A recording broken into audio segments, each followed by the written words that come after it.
Good evening. We're going to call to order the Beer Board meeting for the 24th of January, 2022. We're going to ask the clerk to call the roll, please. Commissioner Lundy, Here. Commissioner Durant, Here. Commissioner Smith, Here. Commissioner Ward, Here. Commissioner Schoonmaker, Here. Commissioner Hill, Commissioner Bustler, Commissioner Beeler, Here. Commissioner Daly, Commissioner Jay, Here. Commissioner Biggs. Here. Who's present? Thank you. I'd like to take a moment to introduce our Vice Chair, Mr. Richie Beeler, as well as the Law Director, Mr. David Book. And at this time, Director Book, would you say the Pledge of Allegiance for us? I'd consider it an honor, Mr. Chairman. If everybody would stand, please, show proper respect for our flag and repeat. Pledge of Allegiance. I pledge allegiance to the flag of the United States of America and to the republic for which it stands, one nation, under God, indivisible, with liberty and justice for all.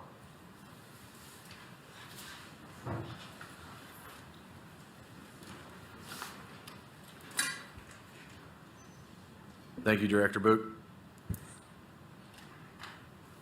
All right, at this time, I'd entertain a motion to approve the minutes. Got a so moved by Commissioner Bustler. Do I have a second? Second. Second by Commissioner Schoonmaker. All those in favor say aye. Aye. All those opposed? Ayes have it. All right, now we're going to move on to Director Book, swearing in those who testify.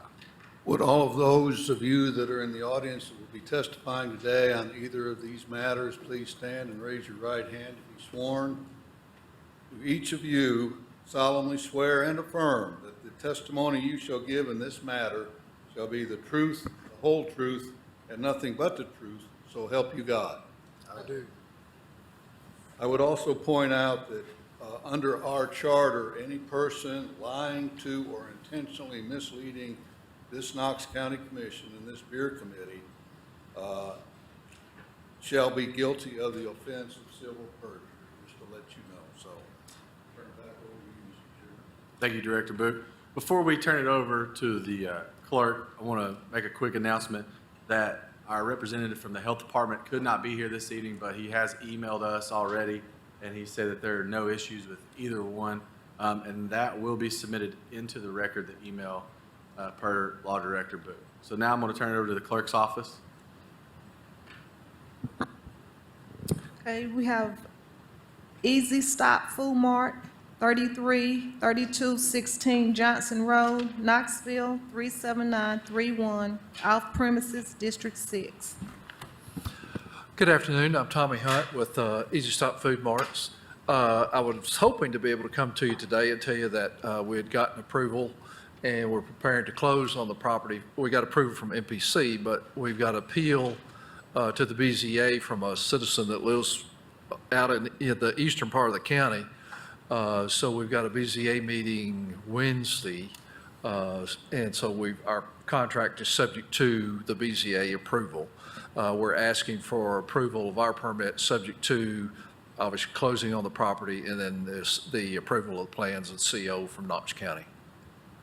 Thank you. At this time, we'll turn it over to Director Book. I'd start off, Kathy has told me that you still need to get a Knox County business license. Yes, sir. Okay, so that, anything that they do today will be subject to that. Yes, sir. Now, I've got to ask you a series of questions as required by state law. You've already given your name. Are you a resident of the state of Tennessee? Yes, sir. Is the information on the application current and accurate? Yes, sir. Do you understand that you shall make no beer sales to minors? That is correct. Have you or any of your employees at this location been convicted of any violation of the laws against possession, sale, manufacture, or transportation of intoxicating liquor or a crime involving moral turpitude within the past 10 years? No, sir. Has beer ever been sold at this location before? No, it's vacant property. So there is no outstanding license, that's correct? Okay. Is this an application for on-premises, on and off, or off-premises sale of beer? Off. Do you own the premises? We hope to. Does anyone else have an interest in your business greater than 5% other than you? My wife and I own the business together, and this is my daughter and her son-in-law here with us, and they'll be getting interest shortly as we visit with our state attorneys. Okay, so it's just a family business, correct? Yes, sir. We've been in business since 1957 as Callaway Oil Company, Yeah. and since 1984 as Easy Stop Food Marts, and we operate in 10 counties in East Tennessee. Okay. We're a family business. We take our privilege license responsibly. We have made errors, but we try to make sure those errors are corrected, and the employees that made those are no longer with us. With regard to this business that the application is for, who will operate this business? We will. Easy Stop Food Marts. Are you familiar with the Knox County and Tennessee beer laws and regulations, and do you agree to conduct your business in conformity with them? We are, and we will. Have you completed a server training program? Our manager will, once we get everything picked out. Okay, reports, the health department, we've already got that. Sheriff's, No concerns. the codes, Pending certificate of occupancy. and fire marshal. Pending certificate of occupancy. Turn it back over to you, Mr. Chairman. Thank you, Director Book. I'm going to be looking for a motion. I have a question, Mr. Chair. Okay, we'll catch that. Do you want her to make the motion first, or do you have a question before? I have a question, but you. Okay, it's I your usually do a prerogative. motion and then a second, and then a discussion after. That's it. Motion to approve this application pending the business license, owner of occupancy, approval from the health department, any other Yep. pending requirements. Do I have a second? I'll second. Commissioner Schoonmaker? Thank you, Mr. Chairman. Once you purchase the property, what is the timeline before you will actually be open for business then? That's going to be dependent, we think, on Charles Blaylock and Company. Once they finish the extension of the road, we're debating now whether we go ahead and open prior to Blaylock finishing the extension on to Middlebrook, or if there'll be enough traffic with school and everything, being there to go ahead and open now. And then a lot of that, we've got a location in Maryville we're working on this summer. And as soon as we can get the plans for it done, then we'd like to start on this store. So we're thinking probably late fall start and early spring or summer opening, subject to availability of construction materials, contractors, et cetera. Thank you. Thank you, sir. Commissioner Hill? Oh, you're good. We've got a proper first and second. All those in favor, say aye. Oh, I'm sorry, Commissioner Bustler with the quick light. Thank you, Mr. Chair. Have we heard from our people down here? We have heard that they, oh, I'm sorry, I must have missed that. Is there any further discussion? We have a proper motion before us. All those in favor say aye. Aye. All those say no. And the ayes have it. All right, next, we're going to move on to 5B. I'll turn it back over to the clerk's office. Okay, it's Mr. Yogi, 5515 Strawberry Place Pike, Knoxville, 37914, off premises, District 8.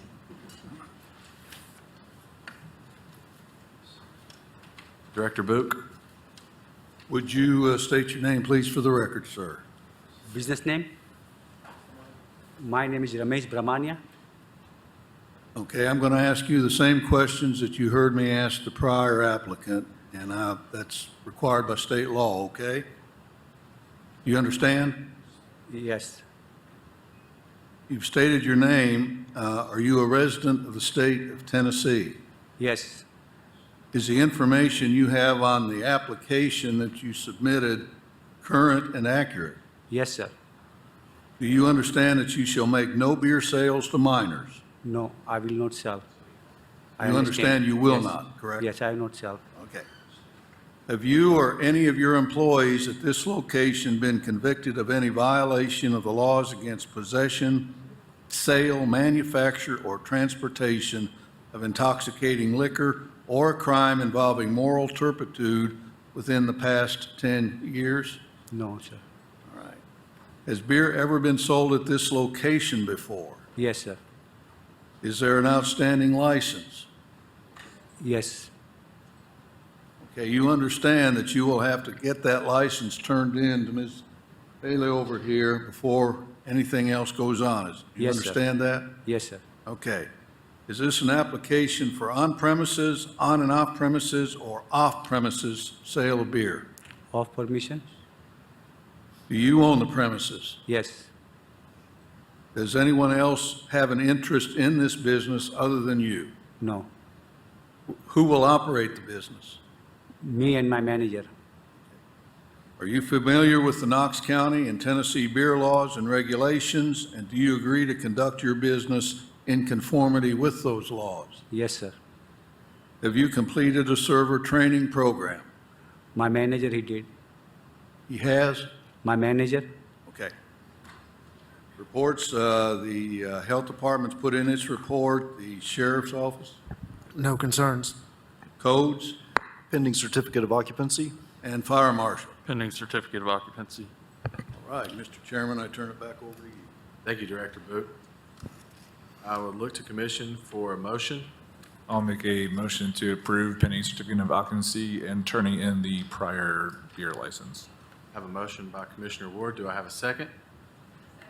Second by Commissioner Hill. I'd like to open up the floor for discussion. Nobody? All right. There's a proper motion before us. We have a proper first and second. All those in favor say aye. Aye. All those who oppose? Ayes have it. All right, now we're going to move on to other, you're good, sir. Thank you. Thank you.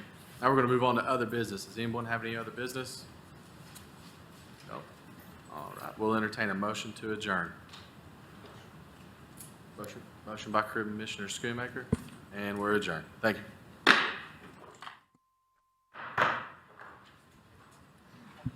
Good evening.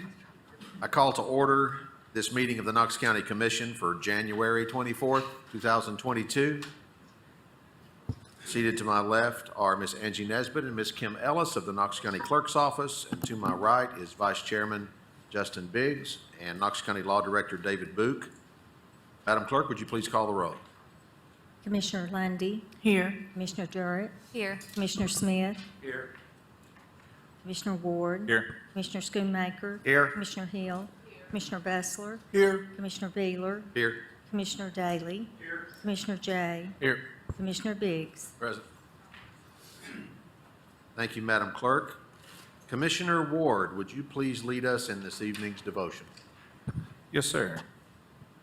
Everybody bear with me, I'm not great with reading in public. But this is a verse, it's Ephesians 6:10, and every day when I was in Afghanistan, I read this every morning. This was the part of the Bible I read every day just to remind me what I'm doing over there. So very dear to me, just want to share it with all of you tonight. So it's called the Armor of God, and it goes a little bit like this. Finally be strong in the Lord and in his mighty power. Put on the full armor of God so that you can take your stand against the devil's schemes. For our struggle is not against flesh and blood, but against the rulers, against the authorities, against the powers of this dark world, and against the spiritual forces of evil in the heavenly realms. Therefore, put on the full armor of God, so that when the day of evil comes, you may be able to stand your ground, and after you have done everything to stand firm then, with the belt of truth buckled around your waist, with the breastplate of righteousness in your place, and with your feet fitted with the readiness that comes from the gospel of peace. In addition to all this, take up the shield of faith, with which you can extinguish all the flaming arrows of the evil one. Take the helmet of salvation and the sword of the Spirit, which is the word of God. So this is just something that was dear to me, and I feel like if this just touches one person, that it's worth saying it tonight. So thank you very much. Thank you very much, Commissioner Ward. Commissioner Daly, would you please lead us in the Pledge of Allegiance? Everyone would please stand and render your proper salute to our great nation's flag. I pledge allegiance to the flag of the United States of America, and to the republic for which it stands, one nation, under God, indivisible, with liberty and justice for all.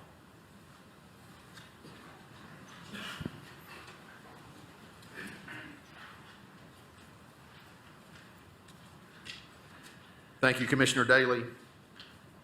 At the pleasure of the body, here is how the flow of tonight's meeting will go. After we set our agenda, we will entertain the education and general government consent calendars. Following that, we have one honorary resolution, which will also include a proclamation by our county mayor, Mayor Jacobs. We then have two presentations, which will then be followed by the first segment of public forum, and we'll begin that section with a presentation from our Knox County Sheriff, Sheriff Spangler. We will then approve our minutes and hear the rest of our agenda, which is quite brief, and we will move into the second segment of public forum. There are two individuals who have signed up to speak for the second segment of public forum. Additions to this month's agenda, item 29 and item 48, which is actually an addition to the zoning agenda. We'll be hearing that item during the zoning meeting. There are no withdrawals. There are 3 deferrals, but they are all zoning items, and we will hear those deferrals at the beginning of the zoning meeting. The non-consent items are items 29 through 35. Again, non-consent are items 29 through 35. Chair will entertain a motion.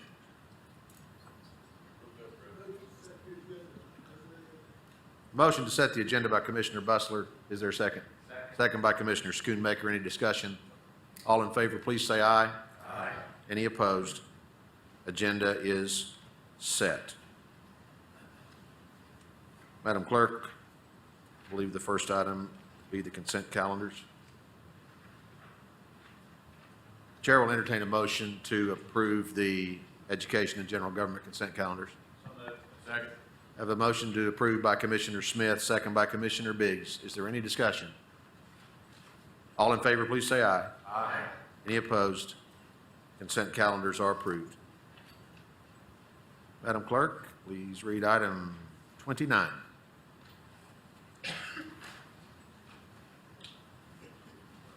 This is an honorary resolution.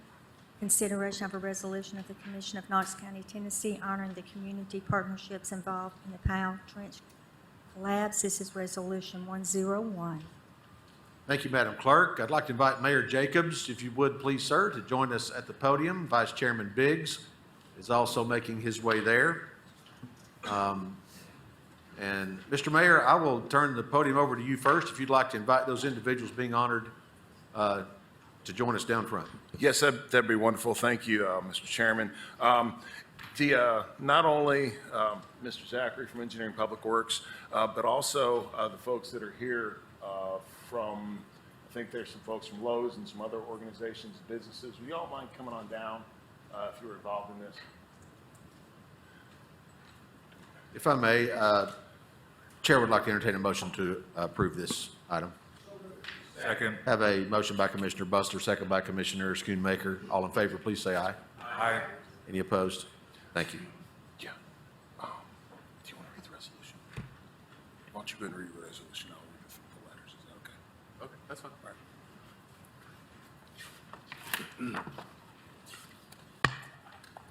Thank you. Thank you, Mayor. Whereas at 11:53 on Thursday, January the 13th, 2022, Rural Metro Fire and Knox County Rescue responded to a reported trench collapse on Allison Way in the Powell community, wherein 2 individuals were trapped. Whereas upon the arrival of the initial engine and rescue companies, 1 individual was discovered trapped up to his chest by the collapse of the dirt wall. With the help of a translator, this individual reported another person was trapped beneath him in the 15-foot trench. Whereas Knoxville Fire Department heavy rescue was requested for aid in the extraction, along with the Knox County Rescue collapse team. Approximately 80 rescue and fire personnel were on the scene as the Knox County Sheriff's Office blocked traffic on East Beaver Creek. Whereas after receiving a call from Rural Metro, Knox County Engineering and Public Works employees, Eric Huggett, Justin Zachary, and Michael Trent were dispatched to the scene with the department's jet vac truck, a piece of equipment purchased in the FY 2020 budget for $415,000 that allows the department to clear blocked storm pipes more efficiently and safely. Whereas at the scene, the rescue teams were managing the extraction in 10 feet of wet clay using the jet vac truck's suction capability. 6 tons of saturated soil was removed more safely than could be done with an excavator due to the uncertainty of the individual's exact location.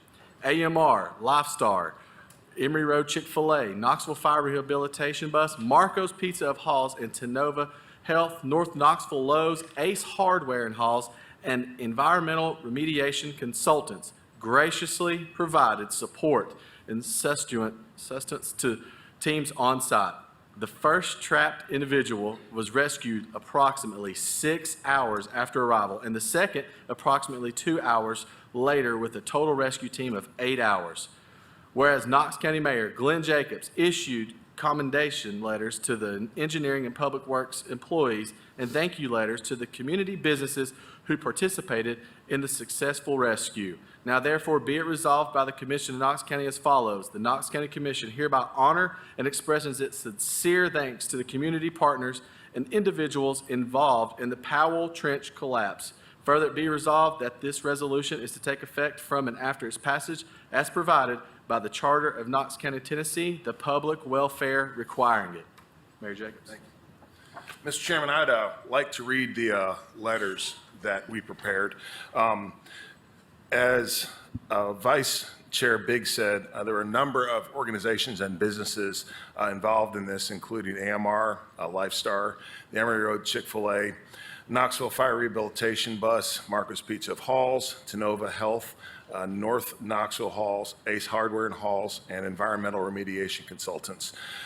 We have representatives from Lowe's and Environmental Remediation Consultants. Am I correct? Yes, sir. Okay.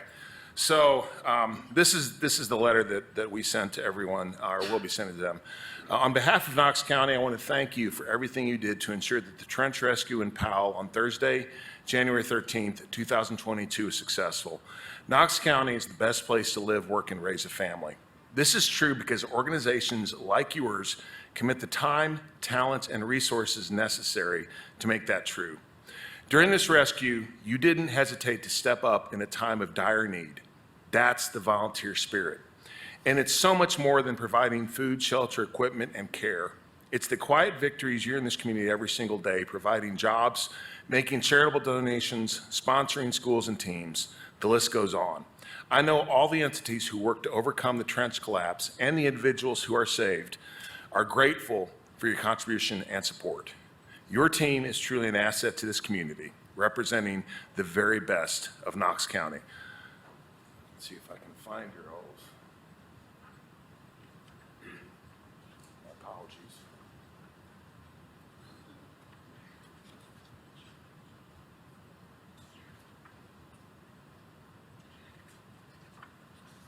There's yours, thank you.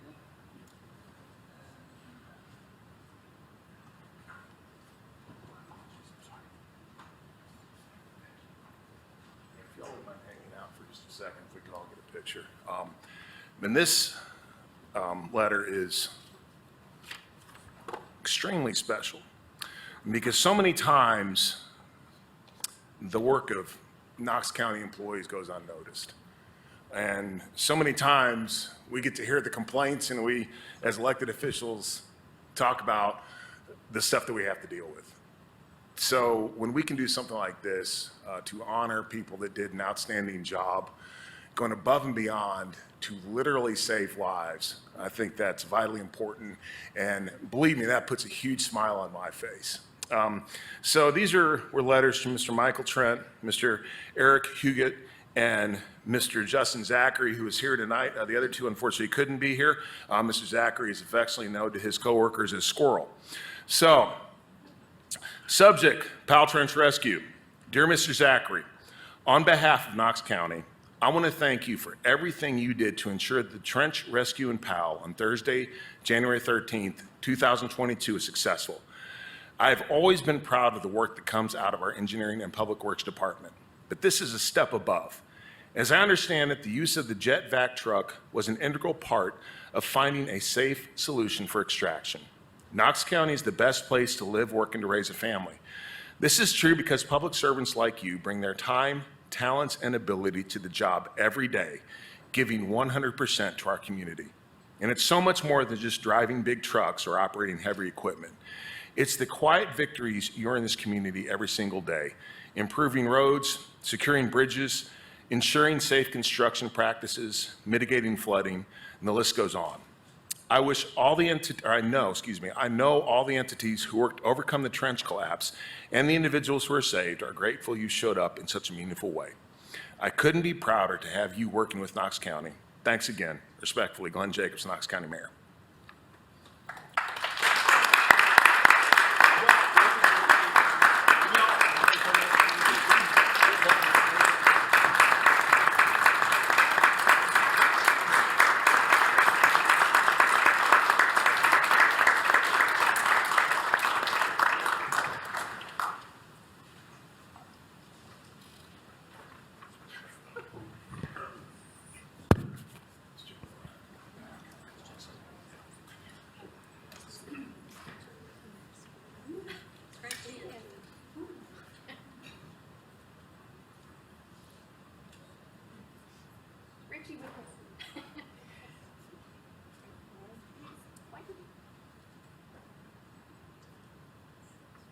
Thanks, guys. Thank you.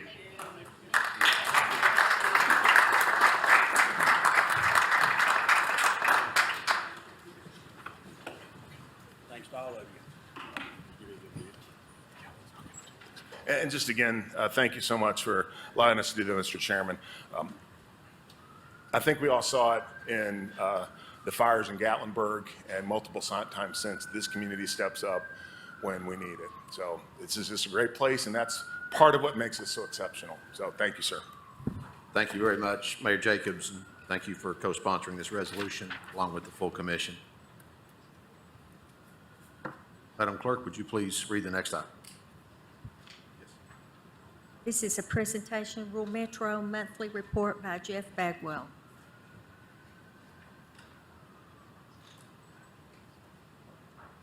Welcome, Captain Bagwell. Thank you, Mr. Chairman, Commissioners. I'm Jeff Bagwell, Rural Metro Fire, 160 North Campbell Station Road. Our monthly report for the month of December 2021 goes like this.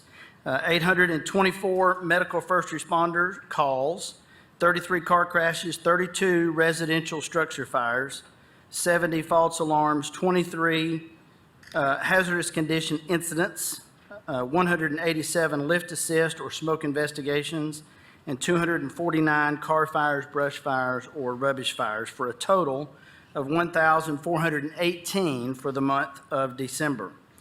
We responded to properties valued at $1.469 million and had a property loss of $976,000, which means we saved an average of about 40% of the valued property with an average response time of just under 6 minutes. 71% of the reported fires were contained to the room of origin.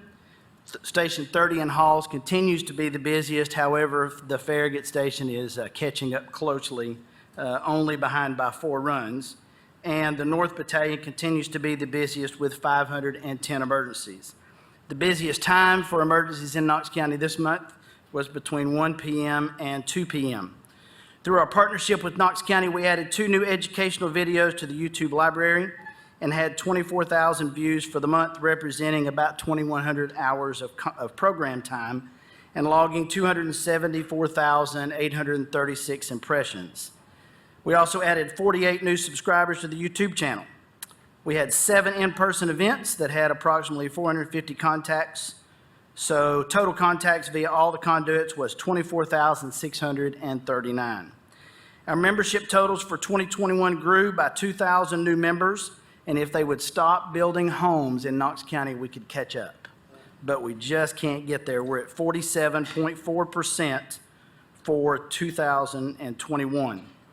Because of the growth over previous years, our parent corporation, Global Medical Response, has invested $1.7 million in new equipment for 2022. Some of you were out there when Commissioner Daley blew the air horn and scared everybody. Sorry, Commissioner Buster made me bring that up. This will come in the form of a ladder truck to the tune of about $1 million of that for Station 36 in Powell, and a new pumper for the Farragut area. This continued investment only further solidifies Rural Metro Fire and GMR's commitment to serving Knox County and its citizens. And once again, it's because of our supporters here in Knox County that we can even make those investments possible for our community. As always, know that we're here for you at any time should you have any questions. And I'll entertain any questions. Mr. Daly. Who's all these people behind you? These are all of the wonderful firefighters and rescue personnel that we have from our fire department and Knox County Rescue, and I don't think we have anybody from Knoxville Fire here, that participated in the trench rescue a couple of Thursday nights ago. So we brought them to let them show your appreciation to them for the almost 9 hours, and then if you add the Friday work where we had to go back to the incident and they had to actually pick all that equipment up, clean it, hours and hours, if you can imagine, with the mud of cleanup that they had to do on the shoring and the wood that they used in that trench. So that's what they are. Can they stand up?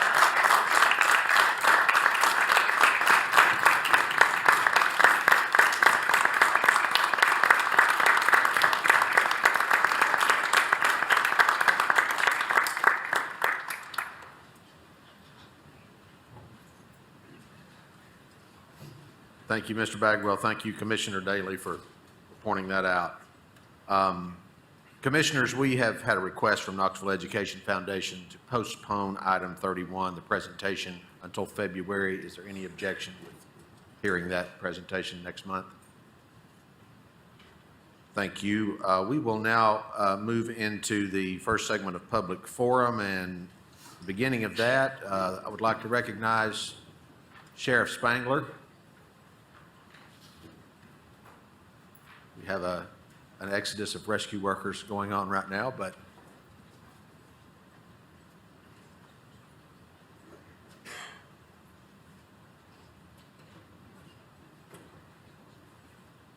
Sheriff Spangler's making his way. Welcome, Sheriff.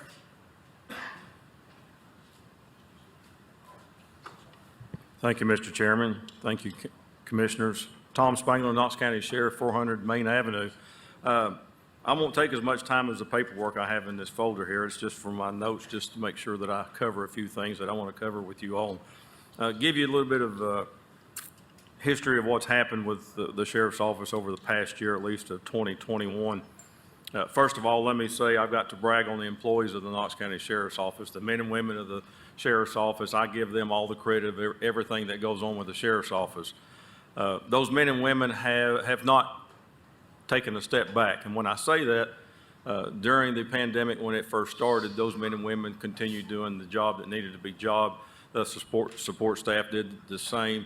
And I'm very proud of the men and women of the Knox County Sheriff's Office. And I think Knox County residents would be as well, especially when I give you some of the numbers that I have, and just to kind of give you an idea of what we have done over the past year and what I will start doing from here on out. And my apologies for not doing it before, but you're going to start getting some handouts from me so you can see exactly what we're doing. And if you have any questions about it, those numbers will come from dispatch and the numbers that we put together, so there won't be any question about what's going on, and you need to know. Our community needs to know what the Sheriff's Office is doing, so I promise to get those to you. Just to kind of give you an idea of 2021, we generated over 27,000 reports. 27,000 reports over a 12-month period. Total calls for service, 149,000. That includes anything from officers initiating a call, whether that be a traffic stop or to help a citizen on the side of the road or whatever it may be. But kind of give you an idea of some of the calls that we answered. Just last year, we answered over 8,900 alarm calls. That's just alarms either at businesses or residents or anything such as that. Another statistic, our mental transports, over 2,500. That's a number I hope with what's going to open up here soon, we'll put those numbers down a little bit, or at least take those numbers down. Another one of our numbers, which I thought was very high, are disturbance calls. Over 7,000 of disturbance calls. Along with that, over 5,900 domestic calls. So it kind of gives you an idea just a little bit, and this is just touching the very, just scratching the surface, if you will, just the calls of things that are going on within the Knox County Sheriff's Office. And that's on the law enforcement side. But what I do want to say to you as far as our correction side, those men and women, again, have dealt with our shortage, our manpower shortage, and we're continuing to work. Those men and women are working. I initiated an overtime for those men and women to make sure that we cover things. And does everybody in here know what, within our correction side, what PREA, what that stands for? It's our Prison Rape Elimination Act. That's something that the state has enacted, and those numbers, obviously, we have to maintain a certain number. If we go below that, then that goes into effect, and we are essentially dinged, if you will, for that.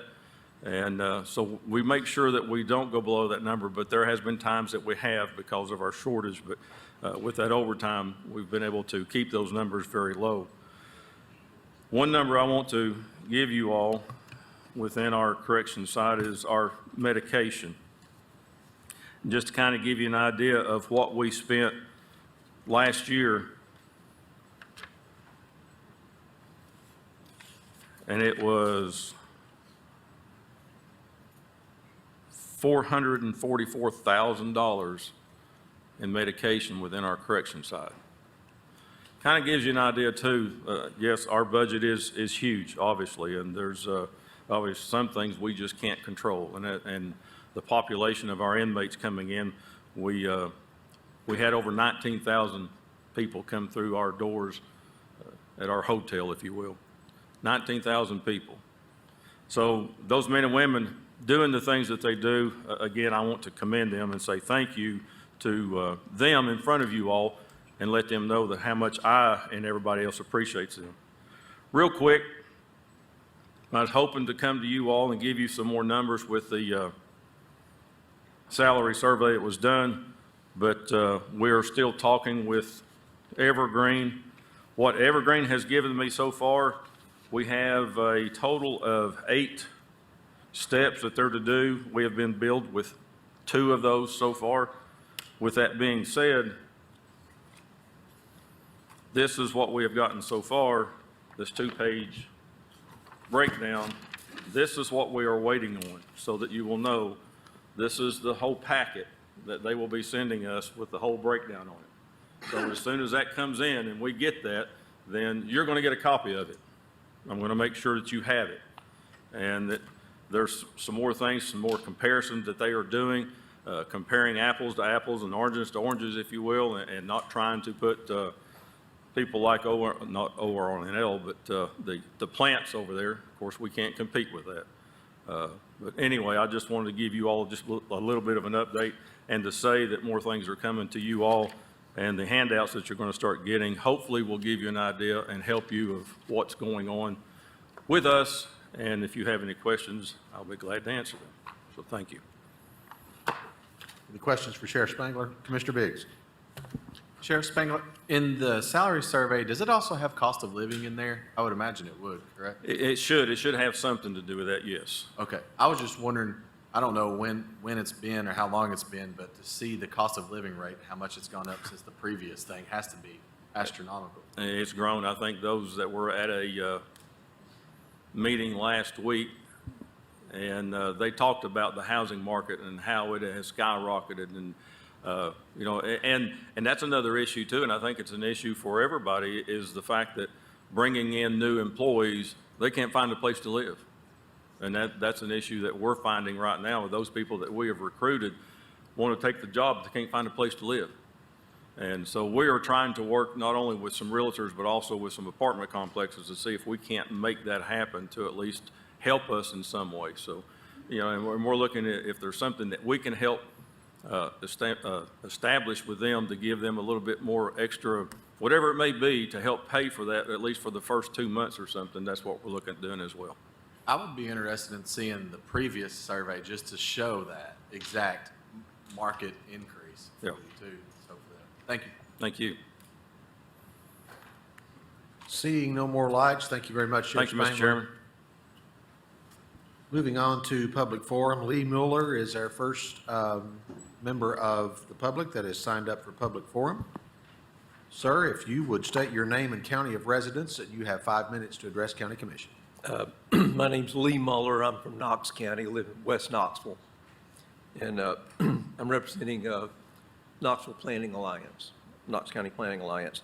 We've been, over the last few years, we've been doing sort of a deep dive into trying to figure out what the cost of new development is for each house and what it costs in terms of infrastructure, schools, police, fire. And we've done a detailed one in some neighborhoods, but I wanted to go ahead and give a preliminary of where we're at now from data that I've obtained from talking to some of the department heads and finance people, from historical data, and from looking at public data. I'm a consultant engineer and economist. I was brought here by TVA to help build their new control system for flood control and management of all their water stuff. And I've got about 40 years experience designing and building robotic factories, site selection, and that sort of thing. And so I'm more of a manufacturing type person. I'm oriented to that. I'm here today because my research of development patterns in Knox County leads me to the conclusion that the county is guided by false assumptions, which put it on a dangerous path to financial ruin. The big mistake is promoting residential construction in hopes of generating property taxes. The Planning Commission looks at each new product without consideration of other projects already in the pipeline, or the total cost of roads, sidewalks, electric power, gas, water, sewer, police, fire, and emergency services. So I've been trying to analyze this on an incremental basis. When you hit a certain number of houses, you have to have new this, new that. I've gathered data from public sources and directly from the county departments. It's incomplete and it's ongoing, so if anyone in the county can provide more data, I welcome their help. In 2020, more than 900 apartment units were added in Knox County in the city. In the city, the multifamily dwellings outnumber the single by 3 to 1. In the county, single family outnumbers multi by 3 to 1. More than 35 new homes were built, but only $7 million in new property taxes were generated by the new construction. 2021 ended with 4,499 homes under construction, just completed or planned for construction in that whole pipeline. So with the average population for each new standalone dwelling being 3 persons, that's 13,500 people moving in the county. Even if only half those people are new residents, all the new housing on the perimeter of developed areas has to have new infrastructure, roadways, sewer, water, electric power, and they've all got to have new police, fire, and ambulance service. Many of these homes are being built by out-of-state firms and foreign investors. Because of the attention given to them by Knox County politicians, they're receiving zoning waivers, sector plan exemptions, and many other favors and subsidies. They're squeezing out the small local developers, and then they're going to another city, leaving Knox County taxpayers with debt for bond service. These homes are not coming close to paying their way. Each dwelling unit in new construction only generates $1,540 in new property taxes. The average cost of the schools is, for the new construction is $5,690 a year. Every new 10,500 people requires a new sheriff's patrolman and patrol car. The average cost of that's $450 per household. Every new 10,500 people requires a new fire station at a cost of between $3 million and $4.5 million. The average cost of that's $1,270 per household. A new ambulance with advanced life-saving equipment is $350,000. And it's hard to figure how many of those there are because there are 8 ambulance services, not all of it's public. But generally, somebody's got to provide an ambulance for about every 10,000 new people. That doesn't include the cost of roads and utilities I mentioned earlier. Those costs alone are $5,000 more than the property taxes being generated for each dwelling unit. Knox County has $29 million budget for roadways and sidewalks this year. They got a $200 million backlog, $140 million in Hardin Valley alone on the books. New home construction does not produce revenue, and by subsidizing scattered, unplanned home construction in violation of the growth plan, the sector plans, the zoning laws, it's making the county unattractive to high-paying manufacturing, which could generate the necessary revenues by bringing in the kind of jobs that Knoxville could attract, which would pay about 60% more than the median income in this county. The top considerations of business executives in relocating are natural beauty, opportunities for recreation, and fiscal responsibility of local government. I think we're falling down on all 3 of those. The county's putting the taxpayers deeper in debt and pushing property tax increases onto the next set of office holders. They're making Knox County a bedroom community for Anderson County and Blount County, and they're heading Knox County towards bankruptcy. Thank you. Anybody have a question? Any questions for Mr. Muller? Commissioner Smith? Yes, sir. In your research, did you analyze anything besides property tax, the sales tax, the economic impact of having a dwelling unit that has spending power? Yeah, the jobs that creates? Yeah, the sales taxes, I didn't include that in here. The sales taxes don't come close to even covering the cost of the police and fire and EMS service, much less the roadways. So, and the utilities and all. KUB and First Utility continually tell Knox County that they can't provide the sewer and water at the rate the county's expanding. So somewhere along the line, somebody's got to pay for the bonds. You either got to pay your way as you go, or you got to borrow the money and have bond service that future taxpayers have to pay. But you'll have more revenue by bringing manufacturing, small, high-paying manufacturing, than you will by building a house that has people who have a household income of $60,000 a year if you'll bring high-tech manufacturing that pays $120,000 a person, because that will generate the retail sales and things like that you're talking about. Okay, I mean, that is our goal, is to bring in these high-paying jobs, and we've tried our best as a commission and development corp to do that. Right. Yeah, but we've lost several, and I'm working with a company from Europe right now brought here to look at this area about locating a pharmaceutical plant here. Average pay is over $130,000 a year because they're research scientists and engineers. But they're looking all kind of places. So, Thank you, sir. Anybody else? Thank you. Commissioner Hill? One more, Mr. Muller. Thank you, sir. Thank you, Mr. Muller. Mr. Muller, Commissioner Hill has one more question, if you don't mind, sir. Okay. Thank you. I apologize. While you're working on your numbers, a number I would be very interested in that would help each of us is how long it takes when a new home is built and it generates X dollars of property tax. How long down, how many years is it before that additional property tax that is generated on that one home even covers the cost of, at that point in time, the things that need to occur to support that? Well, it's not, because the cost I gave you are annualized costs. So you're saying it never covers? No, it never ever. never catches it. It's you're $5,000 short on an annual basis. You're falling $5,000 per year behind on every new home that's built on the perimeter of the county where you have to expand services.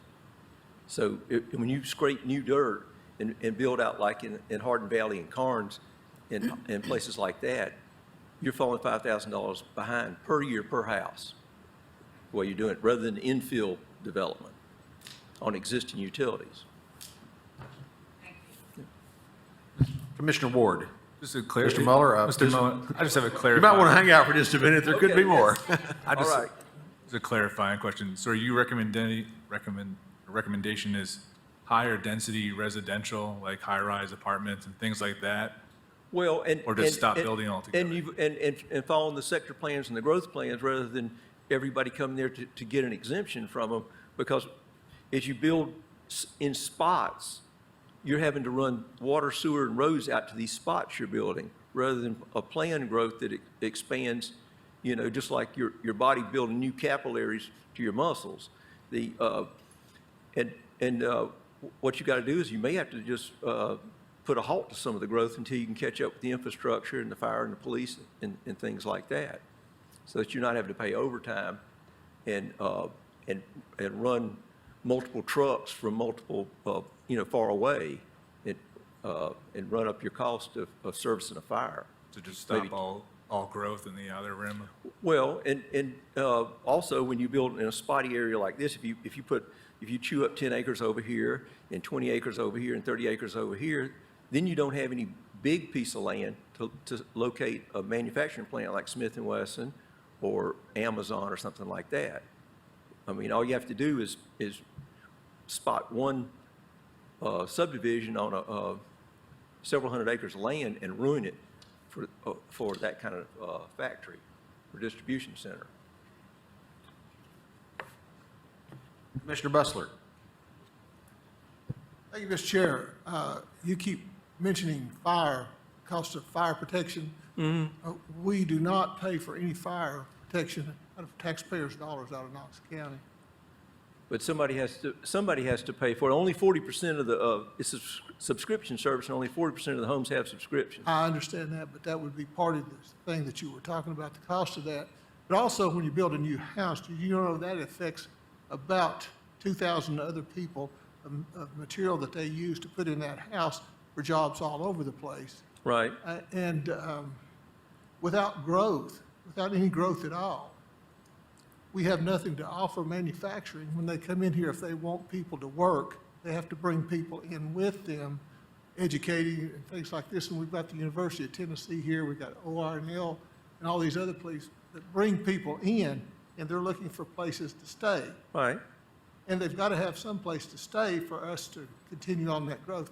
So there's kind of a, Well, I realize that. it's kind of one of those things where you pass it back and forth. Yeah. And I was a member of the Home Builders Association for a number of years and was a charter member at one time. And we studied all these things of how much home building does affect the community in a positive way and not in a negative way like what you're talking about. And what they're doing, like in Nashville right now, in Davidson County, if you have a house that's on an acre of piece of property, they buy that house in that acre, they destroy the house and put 3 or 4 houses on that piece of property. What we have here is we don't really use our density in the way we should be using it. No. And that's the way it goes. And you were talking about the growth plan. I was on that in the 90s when the growth plan was here, and we never revisited that growth plan like it should have been every 3 or 4 years. Right. And so we just kind of got ourselves in a situation, we're in a situation, if we quit building, we quit growing. And when we quit growing, the expenses still go up. So what do we do about that? Well, I've been a builder, and I've done large construction, like industrial things like seaports and factories. Yes, sir. They cost hundreds of millions of dollars too. But I've also worked in places like Europe, like Switzerland, where there is no population growth. They just continually increase the standard of living and the per capita income of the people. The population stays the same. They don't have any growth. The people just get richer and richer. And so I think that's a model to follow, rather than just the model of just increasing population growth is something left over from 200 years ago when the pioneers came here. Commissioner Smith. Thank you, Mr. Chairman. Sir, I had a couple more questions. Okay. in your figures, you include water and sewer and utilities. The county's not responsible for that. That's up to the utility districts to do it, and it's much like the fire protection. It's passed on to a prescription base. You Right. counted that in your figures? Yeah, but they, as you know, you're receiving letters from them telling you that they can't keep up with the growth. I mean, well, large projects are approved without any facility for the sewer and water. They approve the project first and then try to let the utilities follow it. That's, to me, that's just backwards. Okay, and you did hear our sheriff just tell us that part of his problem with recruitment is the housing shortage in Knox County. That's right, yeah, because the policeman, starting salary is only $39,500, and housing price went up 17% last year in Knox County. Yeah. So, and I'm not trying to be sarcastic here, but I heard you say we need to save our large farms for manufacturing. So in East Knox County and Hardin Valley, that's where we should put our manufacturing? Well, I think right now, you need to go for smaller manufacturing and infill some of it, take some of your, underused or abandoned industrial areas and repurpose them, because they're small companies that, this is a high-tech area with Oak Ridge and UT. They're all kind of small companies you could bring in from other places that are expensive, that they want to get out of, like California and New York, and bring those companies here. And they don't need a big footprint. They don't need an industrial park. They don't need but just a few acres. They need an existing building, repurpose it. Or like the company I'm talking to in Europe, I've had them talking to a company that's got 20 acres and does the same sort of chemistry that they do, and so we're trying to work on partnering to let them build on their site with a long-term lease and let that company make the core product for their pharmaceutical. That's the big selling point. We're trying to bring them here. Thank you, sir. Seeing no more lights, thank you very much, Mr. Muller, and certainly for taking and answering the questions from the commissioners. Madam Clerk, would you please read the next item? Approval of minutes of the previous meeting. Chair will entertain a motion. Motion to approve? Motion to approve by Commissioner Biggs. Is there a second? Second by Commissioner Hill. Any discussion on the minutes? All in favor, please say aye. Aye. Any opposed? Motion carries. Madam Clerk? Item number 32 is consideration of the acceptance of new county roads. A, Poplar Grove Lane located in Boulder Point, Phase 6, District 6. Motion to approve. Have a motion to approve by Commissioner Biggs, second by Commissioner Hill. Any discussion?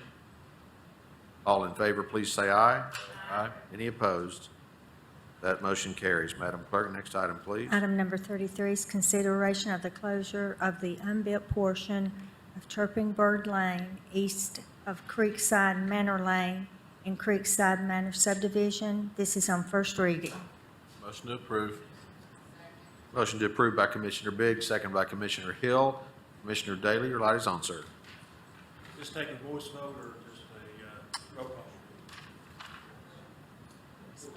Voice vote's okay. Voice vote is according to our law director. Any further discussion? All in favor, please say aye. Aye. Any opposed? Motion carries on first reading. Madam Clerk? Item K, there are no line item transfers.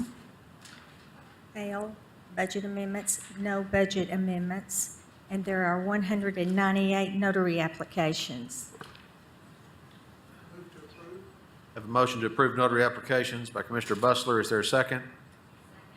Second by Commissioner Durrett. Any discussion? All in favor, please say aye. Aye. Any opposed? Notary applications are approved. Madam Clerk, if you would please read the spread of record items. Item number 34, spread of record of the Knox County Mayor's appointment of Carletta Rando-Smeltzer to complete the unexpired term of Kim Frazier on the Knox County Ethics Committee. Term expires October 31st, 2022. Item number 35 is spread of record of the Knox County Commission travel. Commissioners Lundy, Durrett, Schoonmaker, Bessler, Beeler, Daly, and Biggs. Thank you, Madam Clerk. Don't believe there are any non-consent or ordinances. This takes us to the second segment of public forum, and we have two speakers signed up. First, we have Kevin Murphy.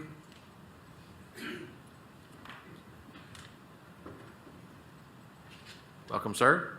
You know the drill. State your name and county of residence, and you have 5 minutes to address your. Thank you, Mr. Chairman. Kevin Murphy, Knox County.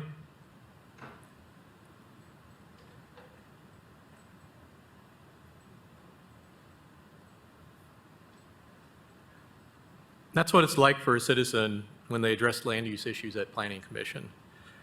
They get a notice, they research and they ask questions, they submit comments, prepare a statement, sign up and speak. They speak and they bring up the points that they think are worth discussing, but then the applicant goes to speak, and the Planning Commission always engages in a lot of back and forth with the applicant. But the residents that have taken the time to prepare and come up and they've given questions for discussion, they hardly ever get asked a question. I do want to say, County Commission, you all are a lot better about that, and I do appreciate that.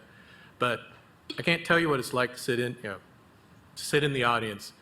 You've made some points and questions, and it just seems like it gets ignored. And I think that's worth bringing up. That's something I want you to know, because every month I hear from citizen neighbors who they kind of feel like they've been run over when it comes to land use issues. These groups, they contact KCPA. They ask, for, how does the process work? We tell them, get engaged, sign up and speak, submit comments, and they do that. And then they leave the meeting and they come back to us and they say, wow, I don't feel like I even was heard. I feel like it was kind of preordained what was going to happen, the decision that was made. So what I want to let you know is, that you as a body, your appointments to the Planning Commission matters. The mayors, they make their nominations, and you then, make those appointments based off those nominations. They make, Planning Commission, they make recommendations to you on the zonings, but they also make final decisions on use on reviews and concept plans. And it's really important that the commissioners that are appointed dig into their agenda items and ask good questions. And that's a lot of what what I wanted to let you know. Particularly, the use on reviews are really important from Planning Commission. During zoning meetings, we hear from planning commissioners, and this body we hear a lot of, it's simply determined like the zoning and the density, and and Planning Commission always says, well, we'll get that plan back, and we'll be able to take a good close look at it. But then the plan comes back on a use on a review. And there's a lot of times if it's a planned residential subdivision, there's not a lot that happens. Last month, the community asked on one item, they asked, well, could we get a small playground on that? I think a lot of you were at the Legacy Parks luncheon where we were told that a child that has a playground within a half a mile of them is 5 times more likely to be a healthy weight when they as they grow up. So community, they asked for that, and we're told, and I quote by one of the planning commissioners, well, these are all good ideas, but this applicant, they've spent a lot of money generating a concept plan that was turned in a month and a half ago, and it gets to meeting and they're told that they need to have a park now. Now, is that fair to the applicant? And so the citizens, they're told, well, we'll get a chance, and we'll take a good look at the plan, but then nothing happens when that plan comes back. I know later on your agenda tonight, there's a discussion about planned residential.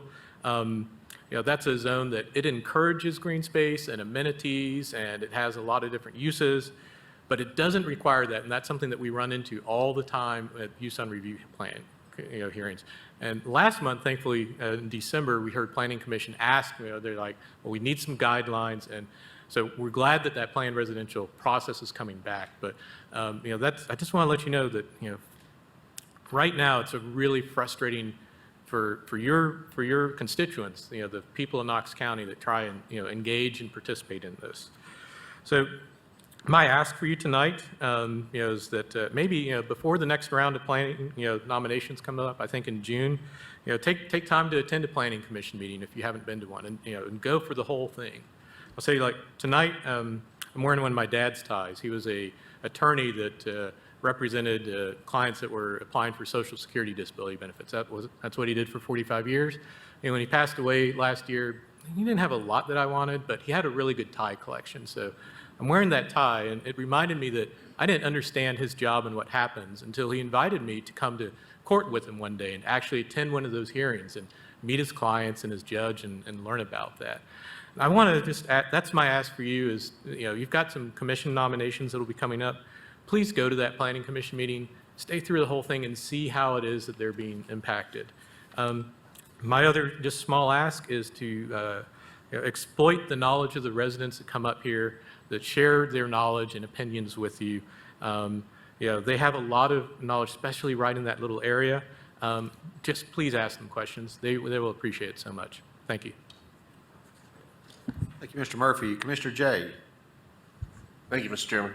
Mr. Murphy, have you made your thoughts known to both our mayors directly? Because the nominations start with them. They don't start with us. Right. I have not to them, no. Have you made your thoughts known to the chair of MPC of how frustrating it is? I'm positive they have opportunities to get on their agenda too. MPC doesn't have a public forum. Okay. Yeah. I would encourage you to, well ahead of it, go sit down with your mayors. They drive the boat. Thank you. Thank you, Commissioner Jay. Commissioner Smith. Hey, Mr. Murphy, how you doing, sir?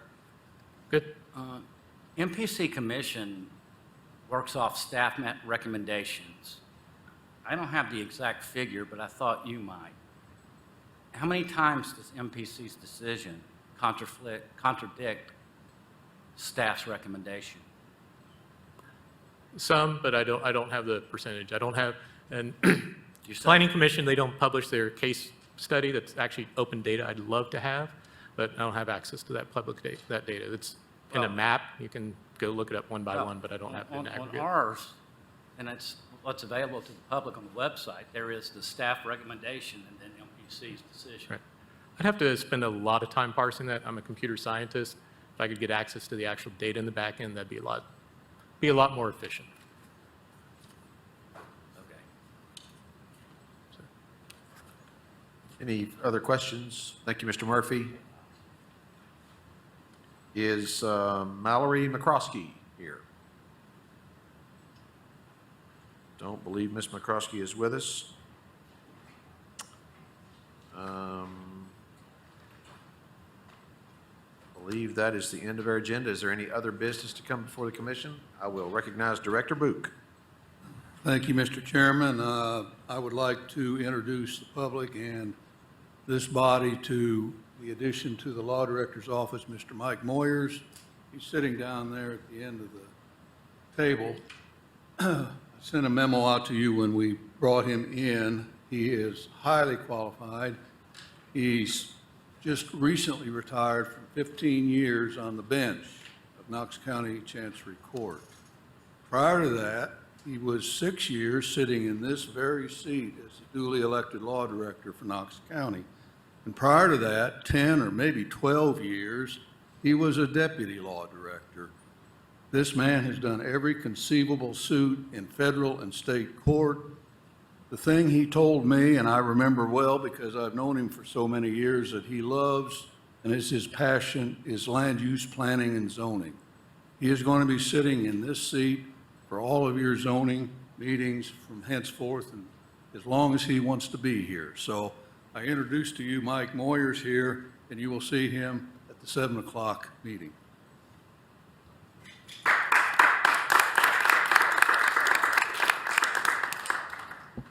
Thank you, Director Book, and welcome, Mr. Moyers, Chancellor Moyers.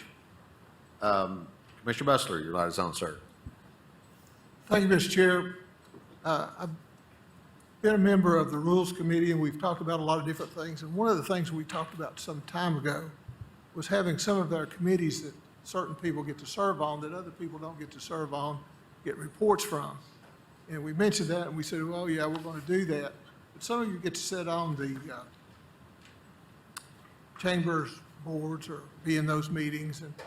And also we had a audit meeting that I sat in sometimes and listened to get reports on and see what's behind there. And there were some interesting things that came out of the audit committee this time that I thought was really unique. But we don't all the rest of us don't have the opportunity to really get there and sit there and listen to it. And some of those meetings, though, in the audit report is a good time to take a nap because it is boring sometimes.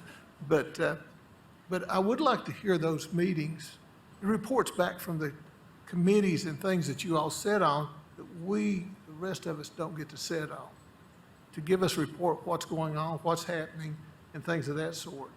And I just thought I'd bring that back up because we tried that for a little bit and then we kind of got away from it. And Mr. Chair, I thought we made some sort of rule that we were going to report on it at least once a year or twice a year, whatever.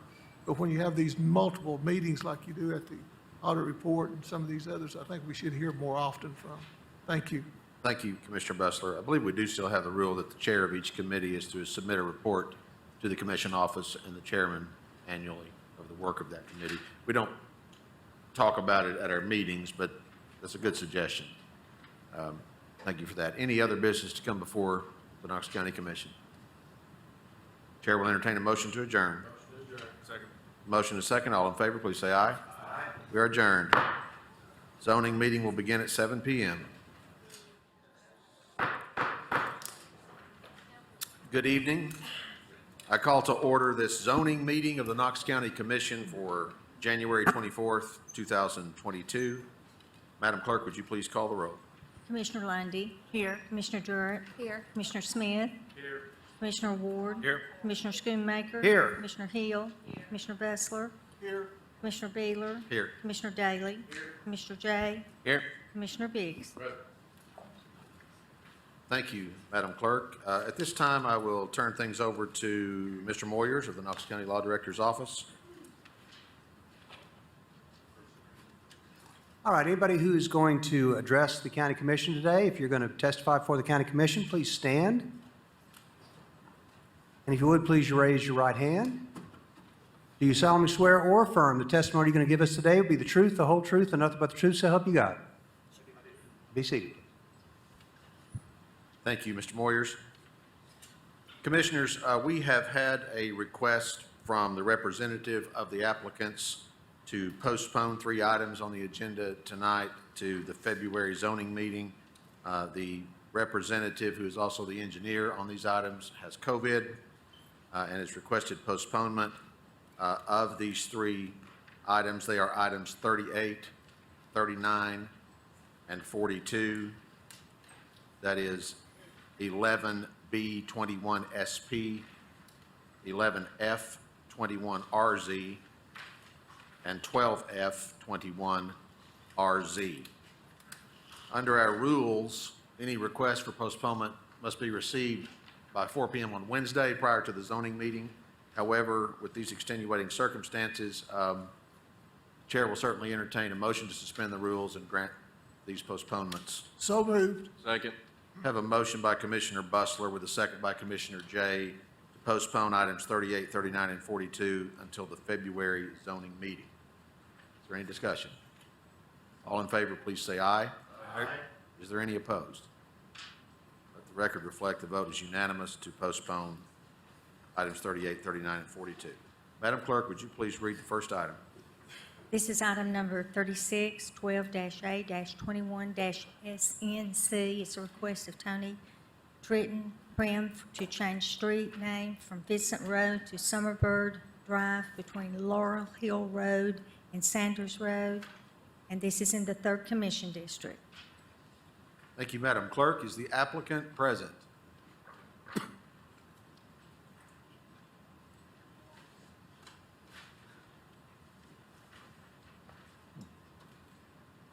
Mr. Prim, present?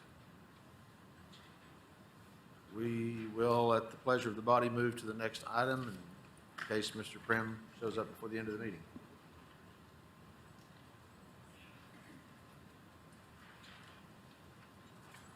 Is Mr. Roy Prim in the room? Oh, I'm sorry. Mr. Smith, are you familiar with the applicant? Yes, Mr. Chairman, I spoke by email with the gentleman. He was planning to be here. This could be a rather long evening. I would hate because someone shows up 5 minutes late to have to be here 2 or 3 hours. Could I request that maybe we ask this several times throughout the meeting? Because this is a very simple issue. Without objection, we will call for Mr. Prim after the next item. Madam Clerk, please read the next item. Item number 37 is 11-E-21-RZ, request of Bennett Sharma for rezoning from A agricultural to TO technology overlay to PR plan residential to TO technology overlay, up to 4 dwelling units per acre. Property located 2106 Schaefer Road, parcel ID 104098. Thank you, Madam Clerk. Is the applicant present?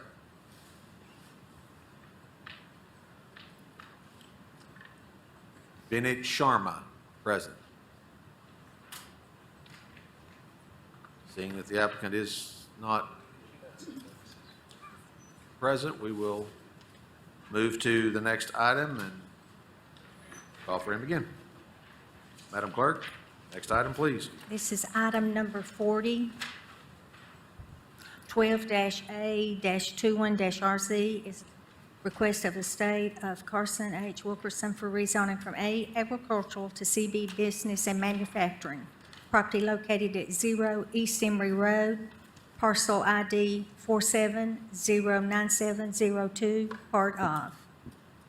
Thank you, Madam Clerk. Is the applicant present?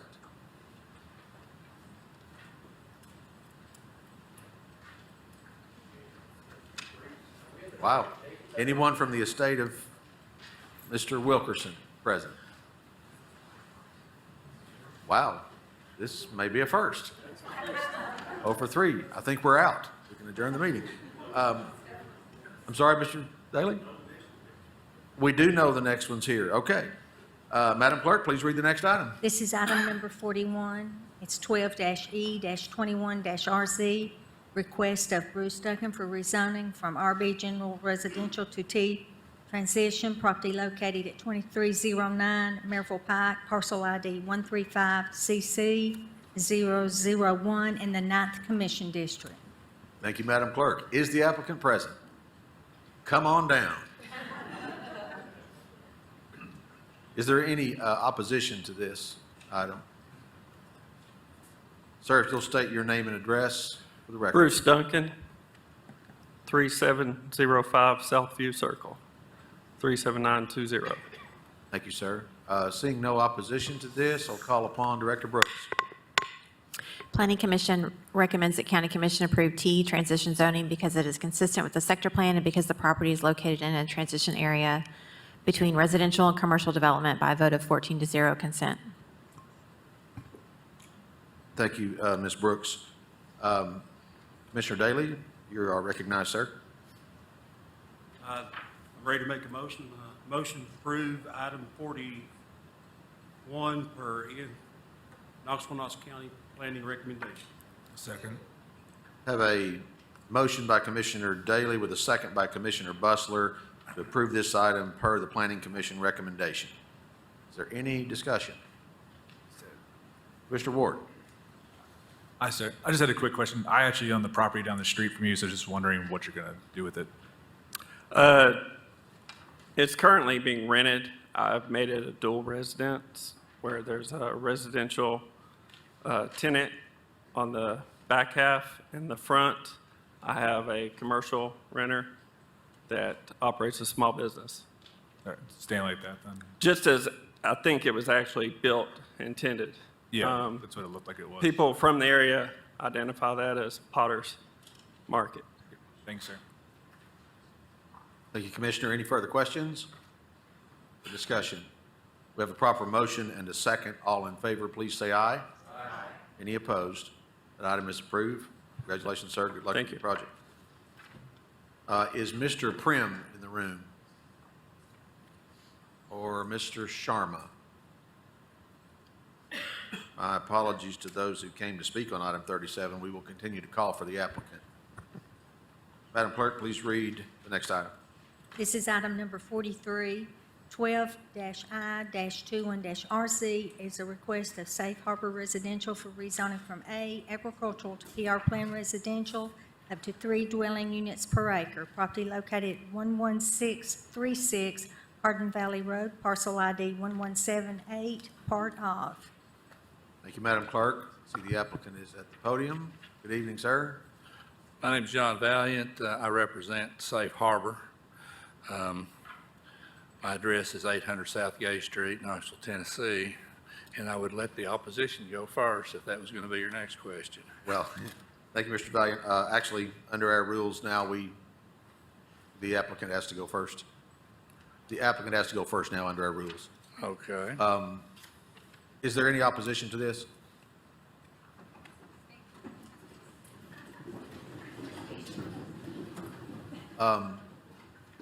We actually have 4 individuals who had signed up to speak on this item. We will start by giving the applicant 5 minutes, and then we will hear from the opposition. And just know with 4 speakers, we will allow certainly more than 5 minutes. But just to know that that's how things will proceed. And then, of course, the applicant will have the opportunity to answer questions or rebut. Ms. Brooks, you're recognized. Planning Commission recommends that County Commission approve PR Plan Residential Zoning up to 2 dwelling units per acre because it is consistent with the Northwest County Sector Plan and the Growth Policy Plan by a vote of 13-0. Thank you, Ms. Brooks. Mr. Valiant. Yes, this came before MPC. Safe Harbor requested 3 units per acre. MPC gave them 2 units per acre. And I guess to start this out, and I had a conversation earlier today with Ms. Brooks, Knox County has got, and will have in the future, a very serious housing shortage,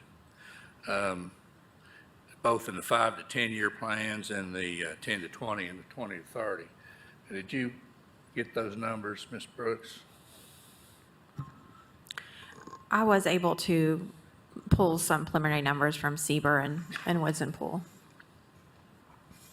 Do what now? I was able to pull some preliminary numbers that we had from. What they are. Certainly. So the 5-year population growth is an additional approximately 19,000 individuals. The projected household size is 2.29. So the estimated number of new housing units needed over the next 5 years is 8,473. And that's from Sieber, the Center for Business and Economic Research from UT.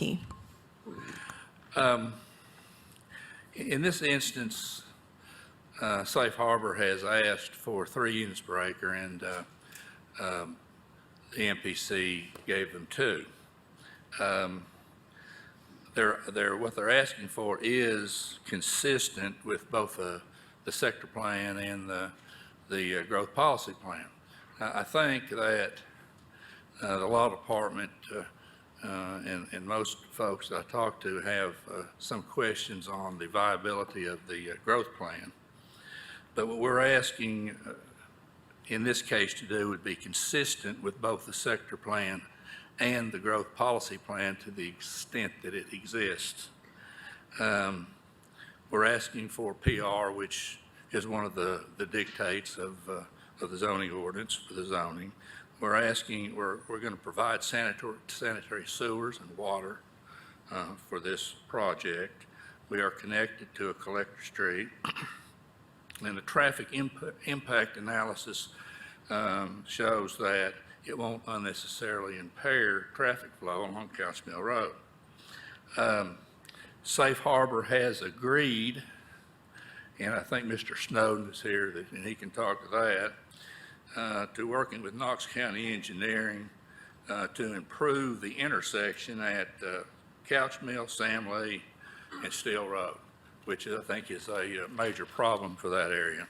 They've also agreed to build sidewalks from the property to that intersection, and they're going to widen Couch Mill Road from the entranceway of this project to the intersection. And I think Jim Snowden's here. He can, if you would, Mr. Snowden, would you address what all Safe Harbor's agreed to do? Yes, John, I'll be glad to.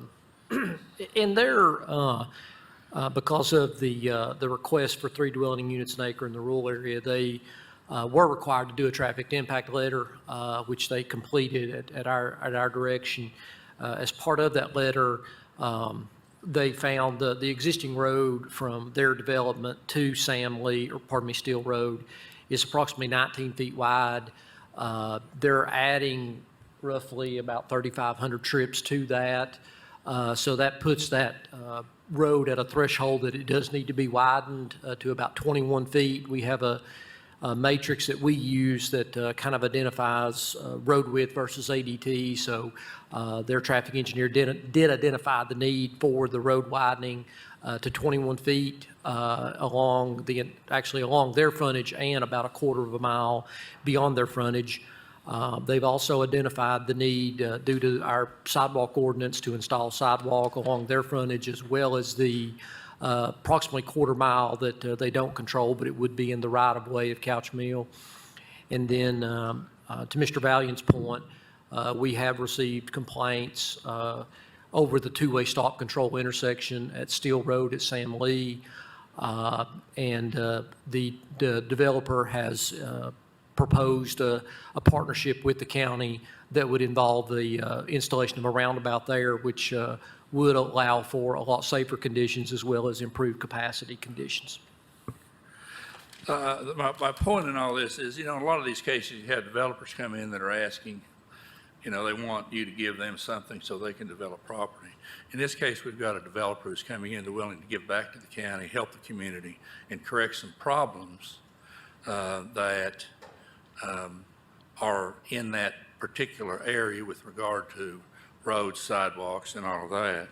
Now, Hardin Valley has seen 3 new schools, an elementary school, a middle school, a high school.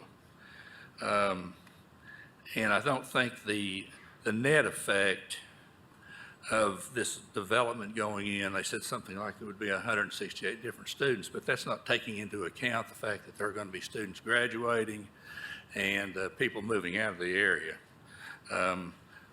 And also, West Knox Utility has put in about $100 million worth of infrastructure out there, including a sewer treatment plant and I think 8,000 feet of line.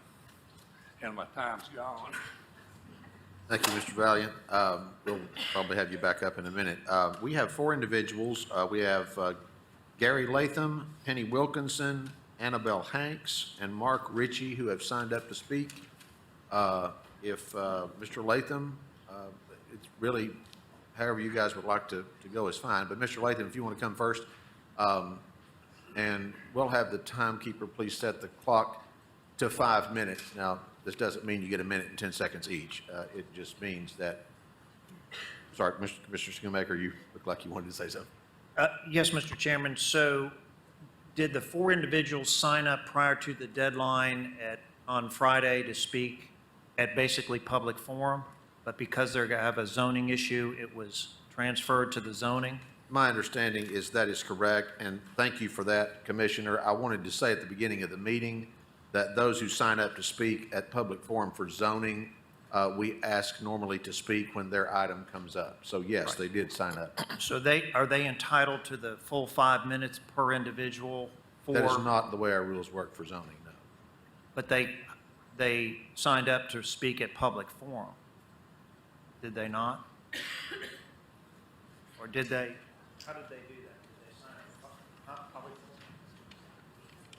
See, they signed up for public forum, but we've flipped them over to the zoning portion. I understand. I'll look to the Rules Committee does that sound like a fair statement?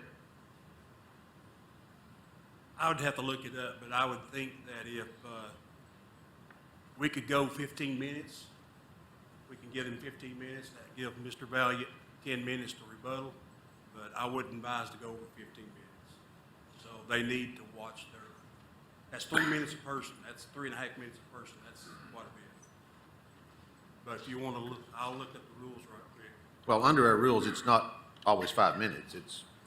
But we're not going to cut anybody off. We're going to hear all sides of this. So we'll have the timekeeper set the clock at 5 minutes, and we'll make sure everybody's remarks are heard and that the applicant has ample opportunity to respond. So, sir, if you'd state your name and county of residence, please, and can begin addressing commission. Great, thank you. My name is Gary Latham. I live at 2640 Windjammer Lane, and thank you for your assistance in letting us all speak. We're very appreciative. Again, my name is Gary Latham, and I live at 2640 Windjammer Lane, which is in the Hardin Valley community. And I've lived in Knox County for the past 51 years and lived in Hardin Valley for the last 12 years.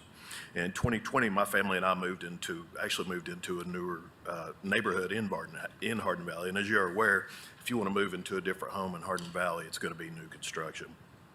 And I know some of you get tired of hearing citizens, especially those of us who reside in Hardin Valley, coming here to discuss development. I often hear you talk about how Knoxville is growing, all the while fully acknowledging District 6 is the fastest growing sector. Over the last several years, I've watched numerous county commission meetings, and like many, I did not have a clear understanding of the development process. It took me a long time to realize that developers are not necessarily at fault with all the growth my community has been subjected to. I also know that homes are needed, but should you not also prioritize citizens like myself who have actually lived in Knox County for 50 years? Let me emphasize to you that the issue is not growth. The problem and ongoing concern is this. The growth you are allowing has been done with a lack of planning. It has been careless, reckless, and thoughtless. Growth is great when it's done wisely. I'm not going to repeat statistics this evening. I'm sure you've all heard those many, many times. What I am here to emphasize is that your choices do have consequences. I repeatedly see this commission make decisions without full knowledge or regard of the impact you're having on a community. You know District 6 is the fastest growing sector, yet you are not reinvesting within that community. There have been minimal property tax revenue gains in years of unprecedented growth. You cannot possibly say that development pays for the infrastructure improvements that come with it. We're seeing how this works. We know that you are heavily influenced by applicants, and time again, we see you are more influenced by developers than your actual voters. At the very least, I will say that you give the appearance of impropriety. Your decisions have an impact on our students, you, not the school board. Not only do you approve zonings with the knowledge that our schools are overcrowded, you do it with such complacency. Yes, a new elementary school is in the works, and we're appreciative of that. This is a Band-Aid on a big picture problem. You approve zonings in PRZ zones without knowledge that a sidewalk cannot be installed because of sewage lines. Again, your decisions just became the problem of a parent or a county worker who can't adhere to a sidewalk plan. I would really like to know why the exceptions are the new normal. These applicants don't even try to follow the land use and zoning determined in the collaborative plans. Why are the utilities companies asking the county for funding to pay for infrastructure improvements that they can't afford because they have already increased the customer rates and are still not capturing enough revenue? Let me be clear when I say that I understand people have the right to sell their land. They can do whatever they want with it. I'm not asking you to stop development. I'm asking you to do what was promised and what is right by your constituents. As frustrating it is for me to be here before you discussing the same issues over and over, we have been dealing with this problem for way too long. It is my hope that you will listen, just as we listened to you as you ran for this position and told citizens you would work for your community. Carelessly approving nearly every applicant wanting to build in District 6 repeatedly shows where your allegiances lie. Where does the accountability lie? I'm asking you to stop deflecting and actually listen. Thank you. Thank you, Mr. Latham.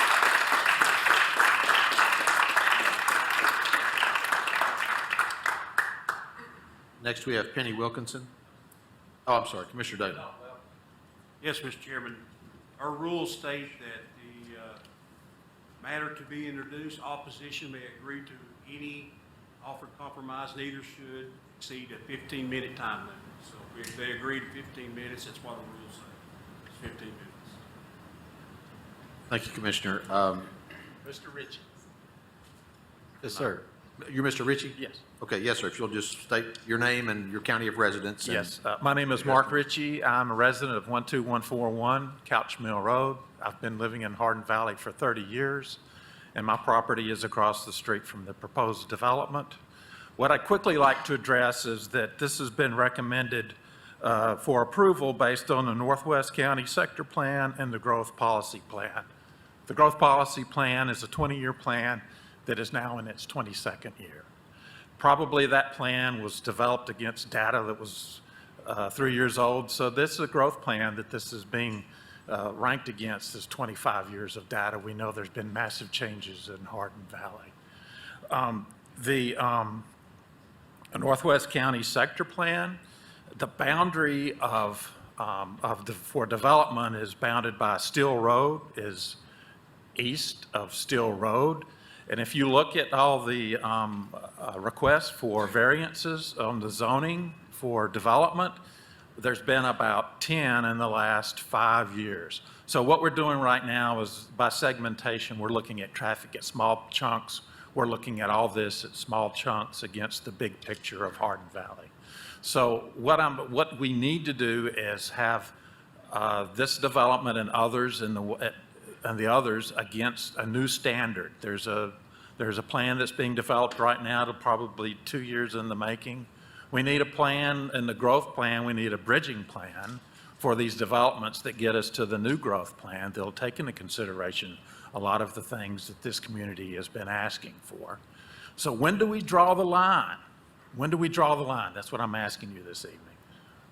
Got to draw it sometime. I think there's a development here that they're asking. There's another piece of property right below that. They're going to be asking for that property next. That was recommended that they get 2 per unit. They're going to ask for 3. That's what they're going to do. I'm asking you, we need a bridging plan. Where do we draw the line? I say, we draw the line right now. Let's come up with a plan that bridges us with this and any other developments in a short horizon that gives us guidance for selecting these requests, and let's start using that. So I say, draw the line now. Let's figure out how to get to the next plan. And let's get the sector plan aligned with the growth plan and use that as the basis. So I'm asking you to ask for a plan, maybe by your professionals on the Planning Commission, to come up with a bridging plan to get this and other requests so we get out of this loop we are of segmentation. Because this is considered illegal in a lot of areas, segmentation. I know it may not be in this, but that's exactly what's going on here. And that's really not acceptable in government, segmentation for the advantage of certain individuals. Thank you very much.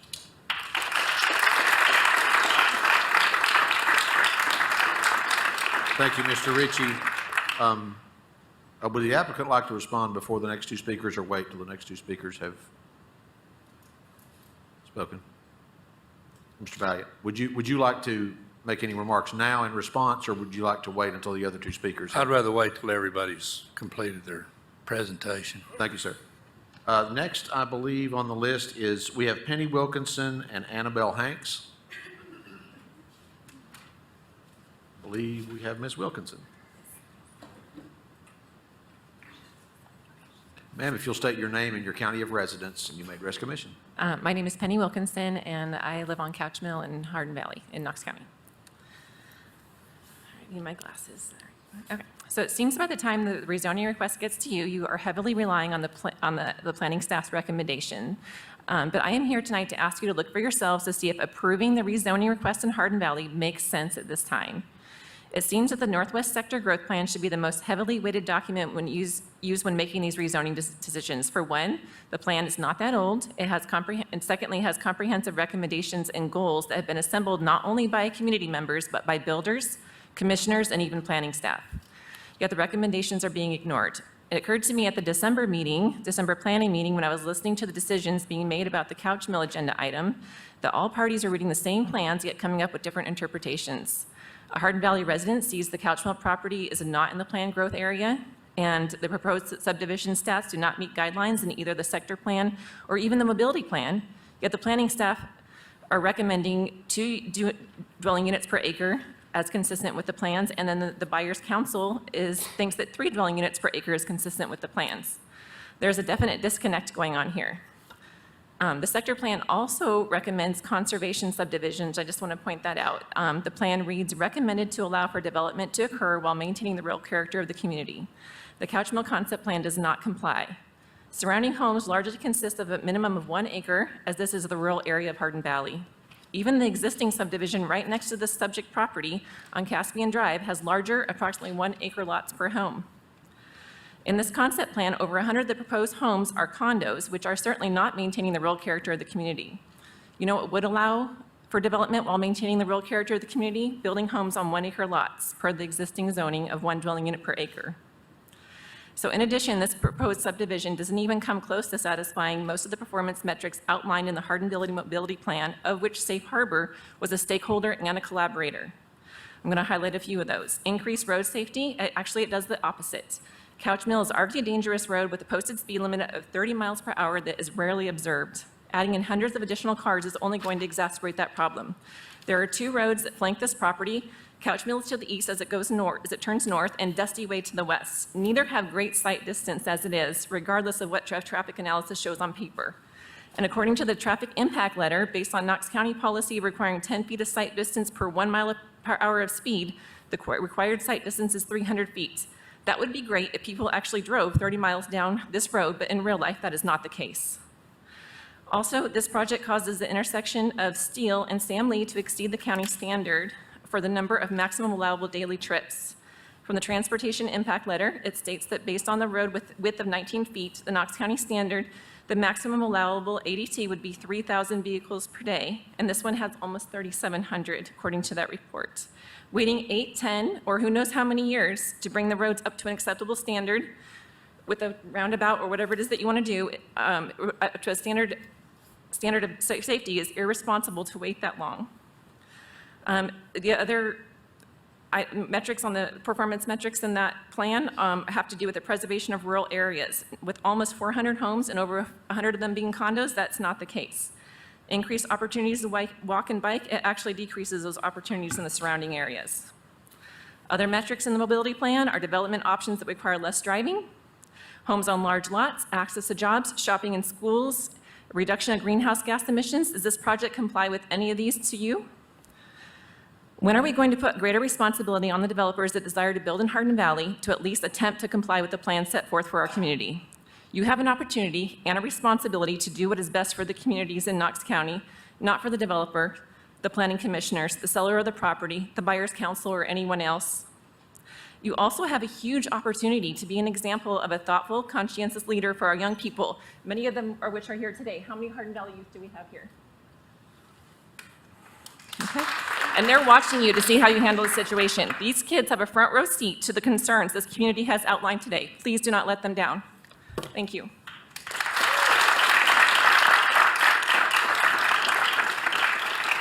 Thank you, Ms. Wilkinson. Ms. Annabelle Hanks. Hello, Commissioners. My name is Annabelle Hanks, and I'm 8 years old. I live at 11915 East Turpin Lane. I don't like what is happening around my property. They are tearing down too many houses and too many trees and putting up too many houses. It is hard for the animals to live now without the trees. There is too much traffic already, and more houses would make the problem worse. It takes too much time to get to the places we need to go. Do you plan to build a park for all the children in Hardin Valley?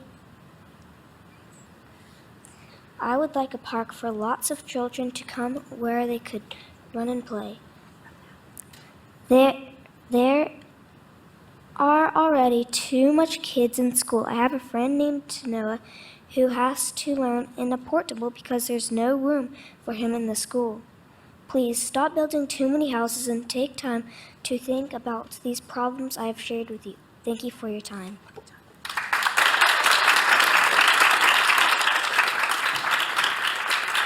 Thank you, Annabelle.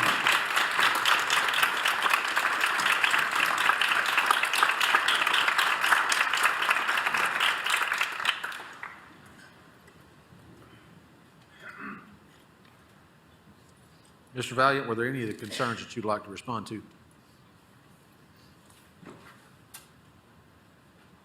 I'm going to be very brief and just, we all know that Knox County's been one of the last counties in the southeast actually to start developing. And right now we are. We've got an opportunity here to watch Knox County grow and prosper. I understand the ladies and gentlemen in this audience what they're saying. It seems that they're basically against development. There's nothing that I can see or that I've heard that is critical of what Safe Harbor is trying to do here. They've come in, they're developing, they're going to contribute to this community. They're going to try to help with some of the issues that exist in that area in Hardin Valley. How many developers do you really find or that come before you that do that? There's just not that many. I know of two.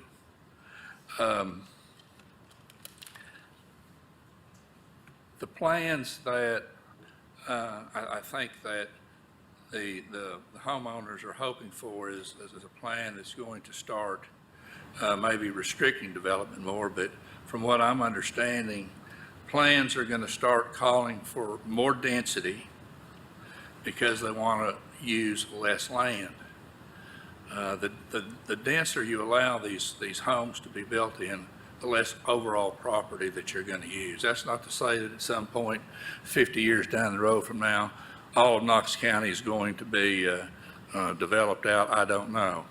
But I can say that if you look at a satellite view of Hardin Valley, it's probably one of the least developed sections of this county. How I know, I've looked at it. There's a lot of farmland out there, and I'm sure people want to leave it farmland. But the truth of the matter is, this is a good development. It's being developed by good people, and they're people who are going to contribute to our community. And we are asking that in order to make this a viable project, that we be increased to 3 units per acre, which is not that dense. Thank you, Mr. Valiant. This time I'll look to my colleagues for any questions or comments for the applicant or the opposition. Commissioner Jay. Thank you, Mr. Chairman. Mr. Snowden, you mentioned that the developer is offered to widen the road, include sidewalks, and build a roundabout what was the intersection? Is that Sam Lee and Couch Mill? Yes, it's kind of an odd, it's Sam Lee's north and south, and then Couch Mill runs east and west, and then Swafford goes north, so it's kind of, there's 4 different roads in there all at the same location, but it's that 4-way intersection, yes, sir.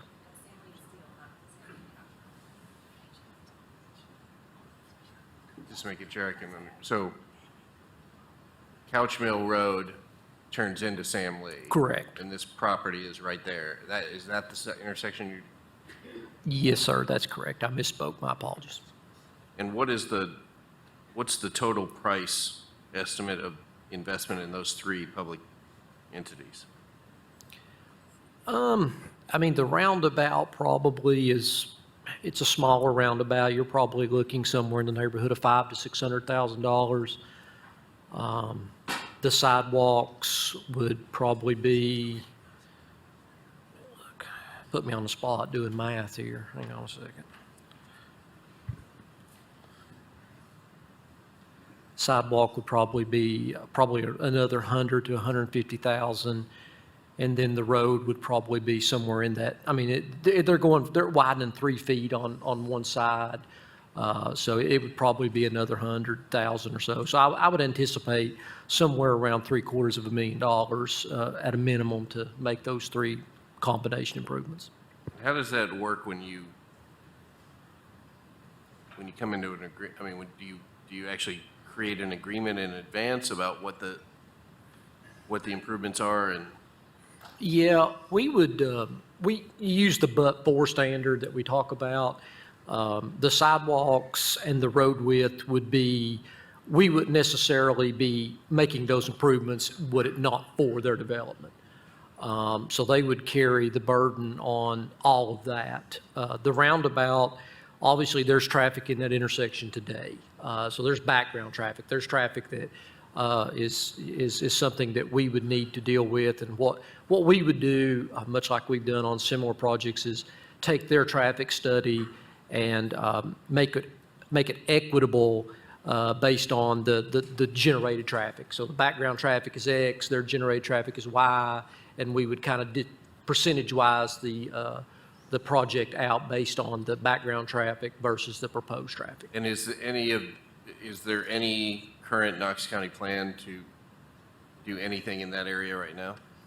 No, sir, not right now. This development would, much like some of the others have, would change the cost benefit for us to where that percentage would give us more flexibility to make an improvement in a quicker fashion. Thank you. Thank you, Commissioner. Is Ms. Criswell here, Becca Criswell? Yes. Okay, my apologies, Ms. Criswell. You had signed up to speak actually on another item and this item as well? I had put both on there. I didn't know where they wanted me, but they told me I would be on the later item. Is that okay with you, or would you like, okay. Thank you, ma'am. Thanks for checking. Any other questions? Commissioner Schoonmaker. Thank you, Mr. Chairman. Director Brooks, the planning commissioners voted unanimously for 2 dwelling units per acre. Is that correct? That is correct. Okay. And then I'm looking at a Hardin Valley quick reference guide that was distributed, and it says your agency participated in this, so this is where the data came from. I'm not sure, Commissioner, what exactly you're referring to. Well, it's a building permits, approved lots, approved zoning, pending lots. It's about it's actually a 6-page document. We do collect that data. Okay. It's in here. Oh, okay, it's what? Yes. Okay. And then just quickly looking at this, it says that in the Hardin Valley area, there's actually 2,252 approved lots, but no building permit issued. Does that sound about right? I haven't actually taken this and verified it with our staff, but I know that Mr. Murphy did request data, so I'm assuming that it would be correct, but I haven't checked it myself. Okay. And then it looks like there's an additional 1,069 lots that are up for development, but no concept plan has been submitted. Am I reading that correctly? I believe so. Okay. And then, thank you. And then Director Snowden, on the information that you provided for Commissioner Jay, is that agreement in writing, or is that based on if they get approval to do this project? How was that stipulated that Safe Harbor would pay for those improvements to Coward Mill?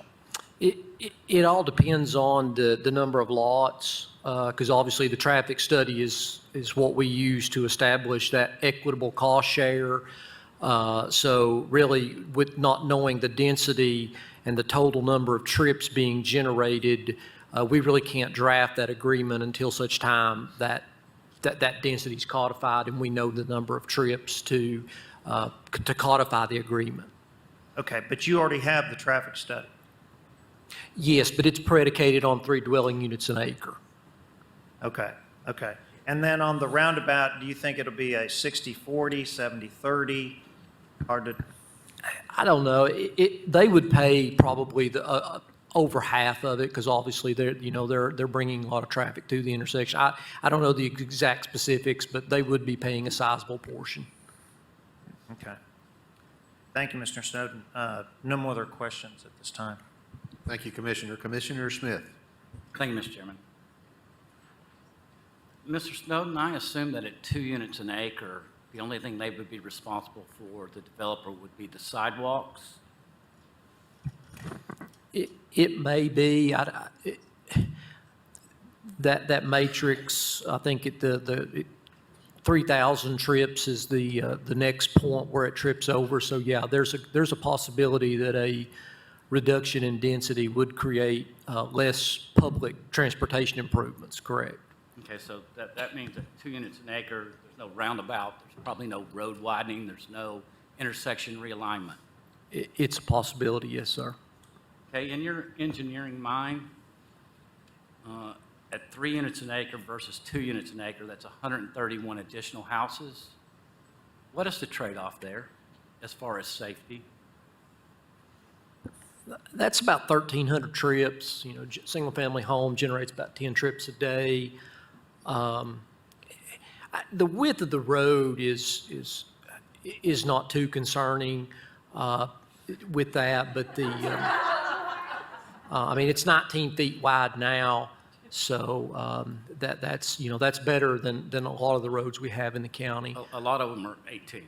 Correct, sir, correct. I do think the intersection, you know, it's one of those ones we don't have on our radar now, just due to the low traffic volumes in the intersection. But that would be one that I think would be, you know, it would change the dynamic, or to my point with Commissioner Jay, of the cost-benefit analysis that we may or may not be able to assist in the project without that development. Thank you, sir.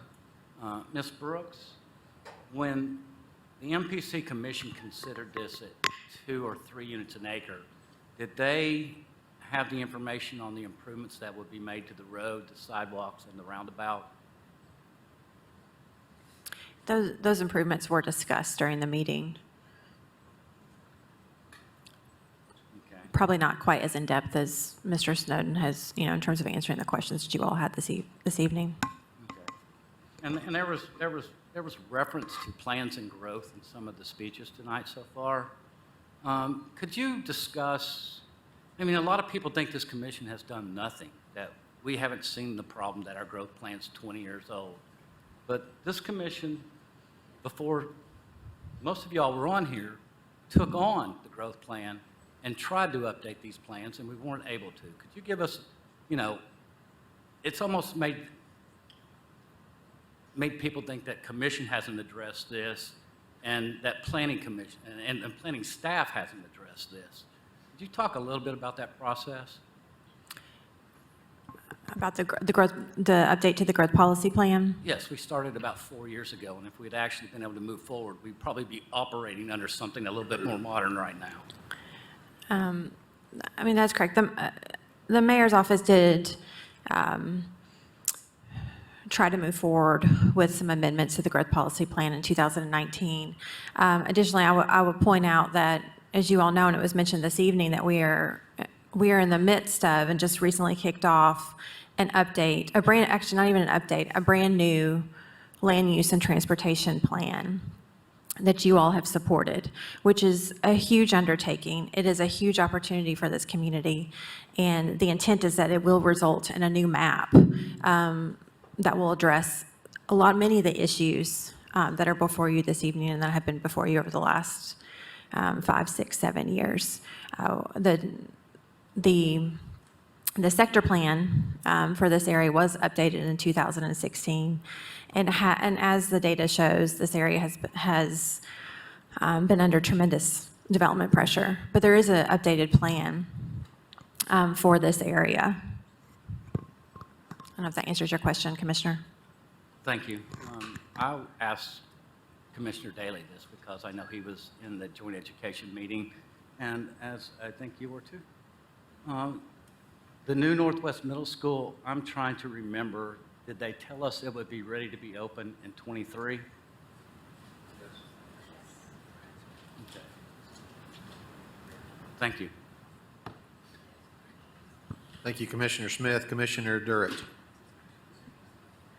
Thank you, Mr. Chair. Mr. Valiant, I have a question for you. Ms. Hanks, in her very well-spoken speech, thank you for doing that, by the way, Ms. Hanks. She asked a very important question, so I will pose that to you. Do you plan on building a park in Hardin Valley? It's my understanding, and this gentleman here might be able to address it better than I did. What I understand is they're going to have walking trails and a lot of open space, which will include a park within this development. He knows more about the development than I do. Yes, I'm David Harbin, engineer for the project with Batson and Himes, 4334 Paper Mill Drive. Yes, I did. I was sworn in beforehand. So, yes, I've been engaged by Safe Harbor Development to prepare, and we have done a concept plan that has been submitted, but not acted on yet by planning. In that, there's a lot of challenges in this area, so we ended up with almost about 33 acres of open space, and in that open space will allow us to have a rather large network of walking trails. There'll be multiple parks. There'll be a dog park, other type of parks throughout the neighborhoods if we're permitted to go forward. So there'll be quite a bit of an investment right there for what Safe Harbor wants to do for their residents and for residents of everybody in Hardin Valley at that point then. And there'll be two different price points right there. There will be some attached houses. And the good thing about the attached houses is they're basically marketed to either single family or a single person family or to empty nesters. So typically their impact on the area is not nearly as great as a single family house with a growing family right there. So if you allow us to have the attached units right there, they really don't have as much impact as all single family would. So I think there are some advantages, if approved, for the people of Hardin Valley that we could have with the walking trails and the parks. Thanks. Thank you, Commissioner Durrett. Are there any other questions? Commissioner Biggs? Thank you, Chairman Beeler. Director Snowden, I have a quick question. The Hardin Valley Church of Christ, have we reached out to them yet to talk about the continuation of the sidewalks? It looks like if this development is implemented, that's the only section that will not have sidewalks. Right there in front of Food City has them, and the development right on the way to Food City has them. Has anyone reached out to them yet? We're in the process of doing that, Commissioner Biggs. The subdivision there, forgive me, I'm trying to recall the name of it. This one here. It's the brook. The brook, yeah, the brook. They were required to install sidewalk along their frontage, so you're right, there's a missing gap between there and kind of towards the Food City, and then even missing sidewalk along the west side of Steel Road. So we're actually in conversation with a design engineer and hopefully going to bring a capital project for your all's consideration in the fiscal 23 budget to make that connection so that the folks that live in the brook can navigate a sidewalk along Hardin Valley, and then even install some new sidewalk along the west side of Steel Road. There's sidewalk on the east side of Steel Road. There's not sidewalk on the west side. So we're hopeful to get that installed sometime next calendar year. Where would the crosswalk be placed from to go to the west and east side of Steel Road? In front of the school? It would be there in the school zone itself. That would be the most safest place. Obviously, you'd still be able to cross there at the traffic signal, which is a very safe location also. But there would be a mid-block there, which I think the school resource officer could control and allow for safe passage. Thank you.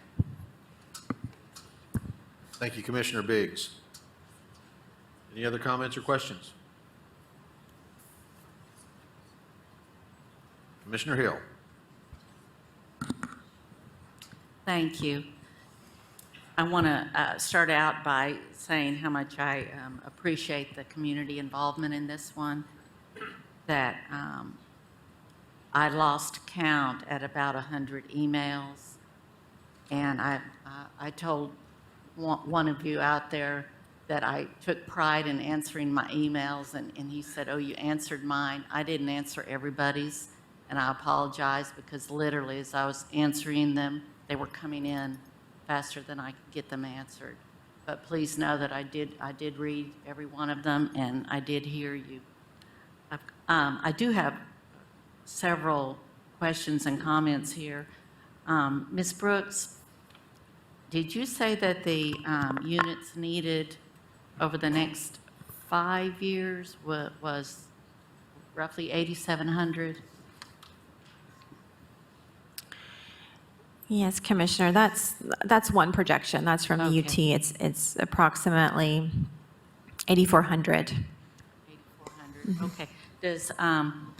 Does that number take into account the already disputably between 3,000 and 4,000 that have already been approved in Hardin Valley in the next 5 years?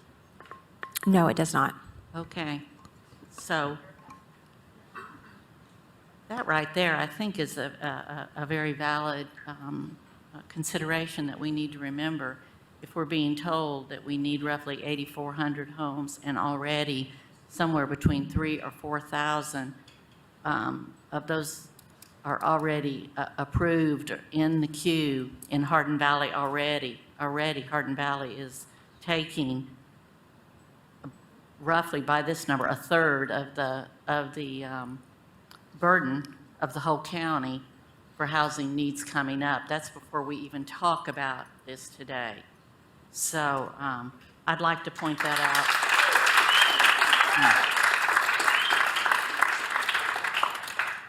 I'd just like to point that out, that Hardin Valley is already doing their fair share.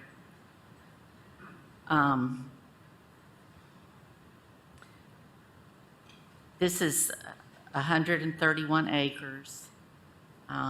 If this is approved at 3 per acre, that's roughly 262 homes that could be built there. Is that actually how many in the concept plan that are being proposed? Mr. Harbin, Mr. Valiant?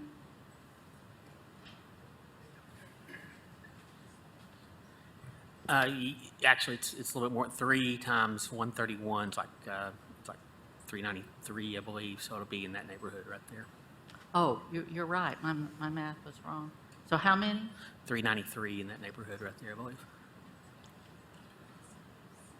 Okay, I'm looking at, I appreciate what you said about 33 acres that will be undeveloped. Is it fair to say it's probably because it basically can't be developed?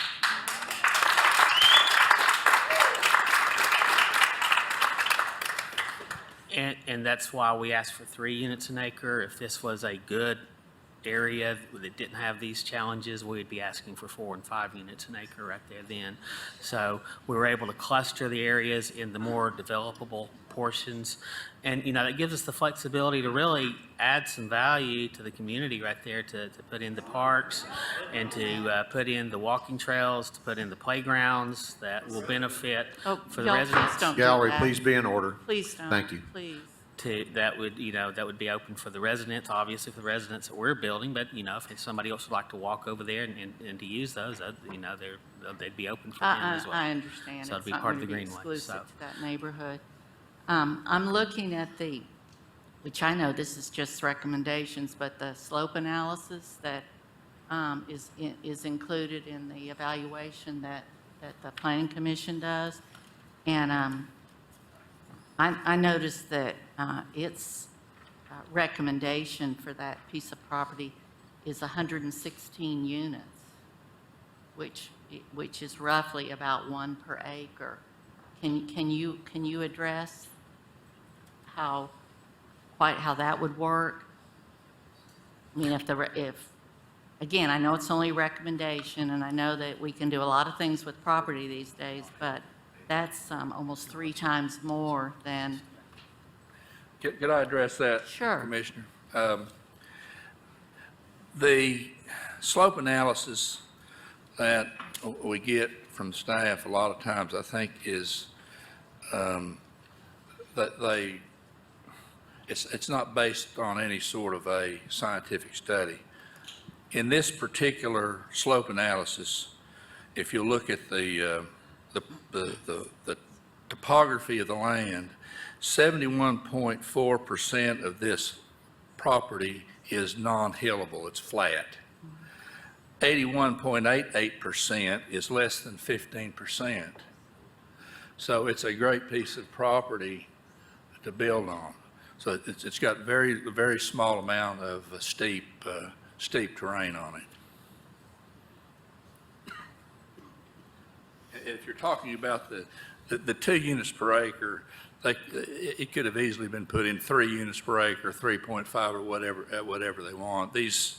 I've looked at these in every development I've come down here on, and the numbers that they use just seem to come out of nowhere. I can't figure out where they're coming from.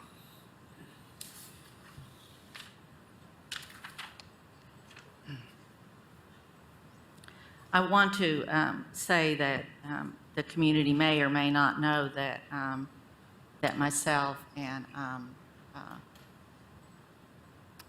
several others sat down actually with Mr. Harbin and Mr. Mullins, representing the developer, and did try to talk about what might work best for the community, and as opposed to what the developer wanted. And we were not able to come to a consensus, although I very much appreciate you being willing to come to the table in this. And just one more point for the steep areas. Most of the steep areas are in the common areas right there now that we weren't planning on developing in any way. So the areas that we show development in are in that 15% or less range. And so that's why. And once again, remember that we're also, a good portion, a third of this will be age targeted to either the empty nesters or the single person, which will have a much less impact on the road system and on the school system as well. Okay. This is tough for me, I have to tell you, because personally I am a property rights person, and I really do believe that people should have a right to develop their property as they see fit. I do understand that this sale is not final, is that correct? Correct. Okay. So the people that currently own this have, clearly it was a farm.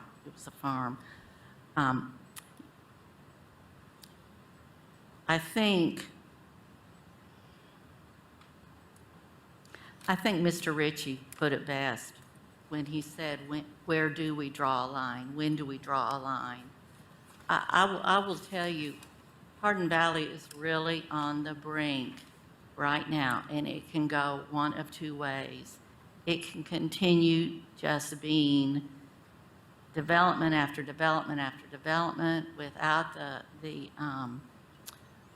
especially the roads that need so much attention.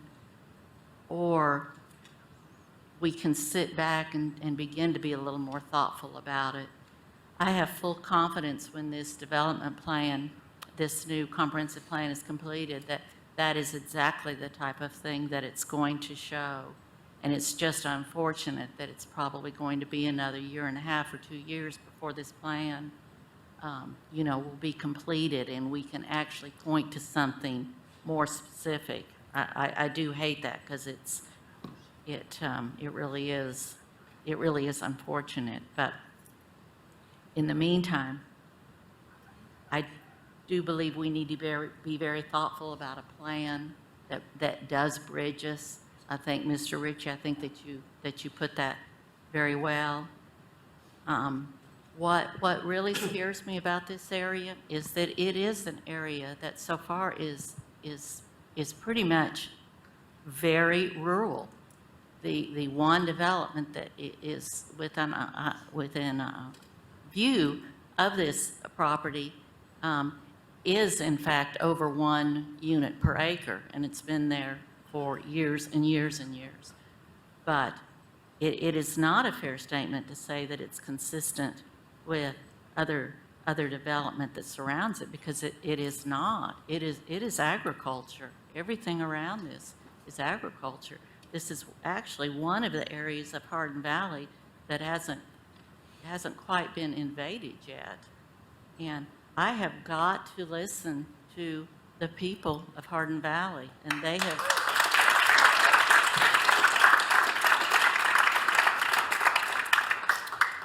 have made it very clear on this particular development in this particular location, no one is saying never, but they're saying now is not the time. And I do have to support that. And I do support it, as difficult as I will tell you, as difficult as it is, because I like smart growth and development. And I think Safe Harbor has done a lot of that. This is not at all personally directed at them, because I do agree they are one of the good ones in the community. They do a good job when they do build.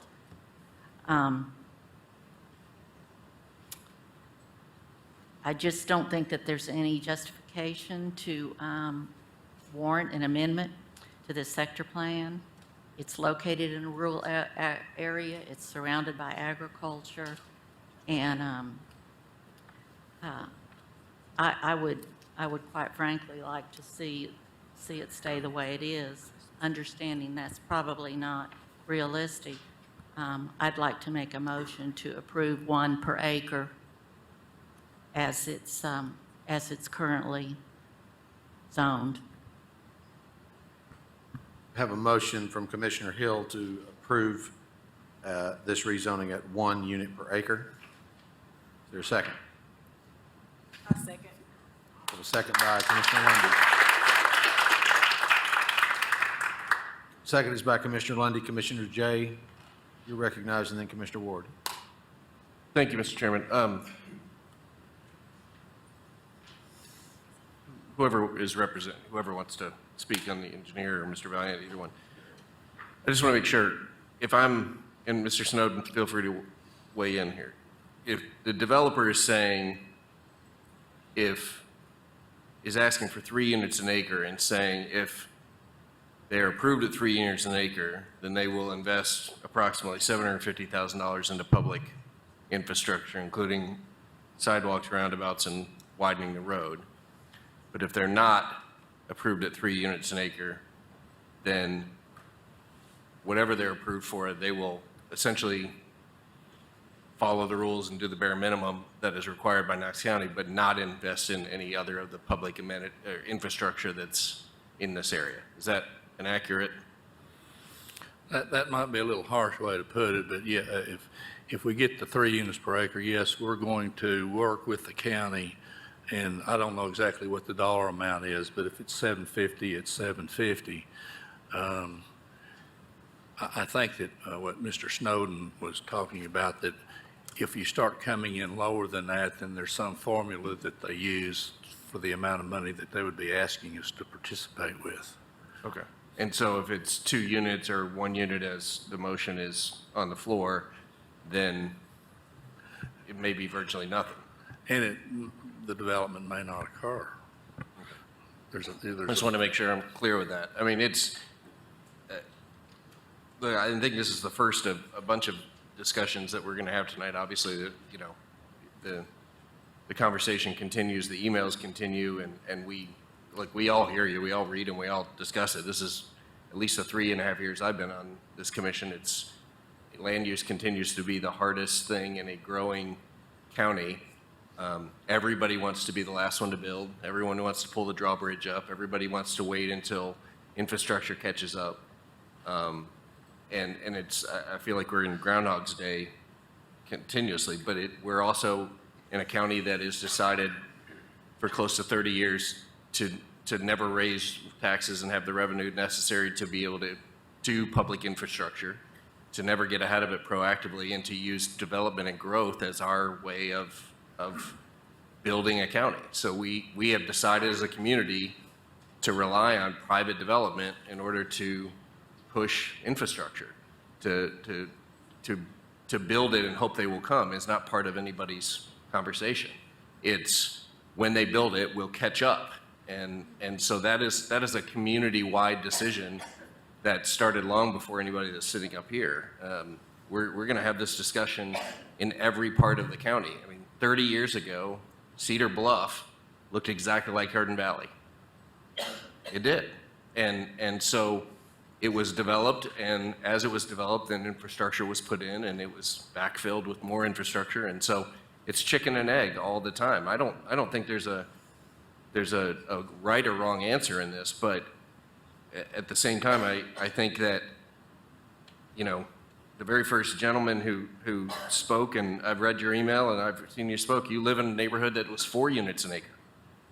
They're stone's throw from this property. It seems like every time we go through this, we end up in the same discussion. I live in a neighborhood, I love it, but I don't want anything else to change. And we're growing so fast, there's only a couple of knobs. If you don't have inventory, then the prices will rise, and everybody will say, well, we can't afford to live here anymore because houses are going off the charts. If you have more inventory, then the prices come down, but people don't want the development and the traffic. I mean, it's not a yes or no answer, and so it's a balancing act all the time. But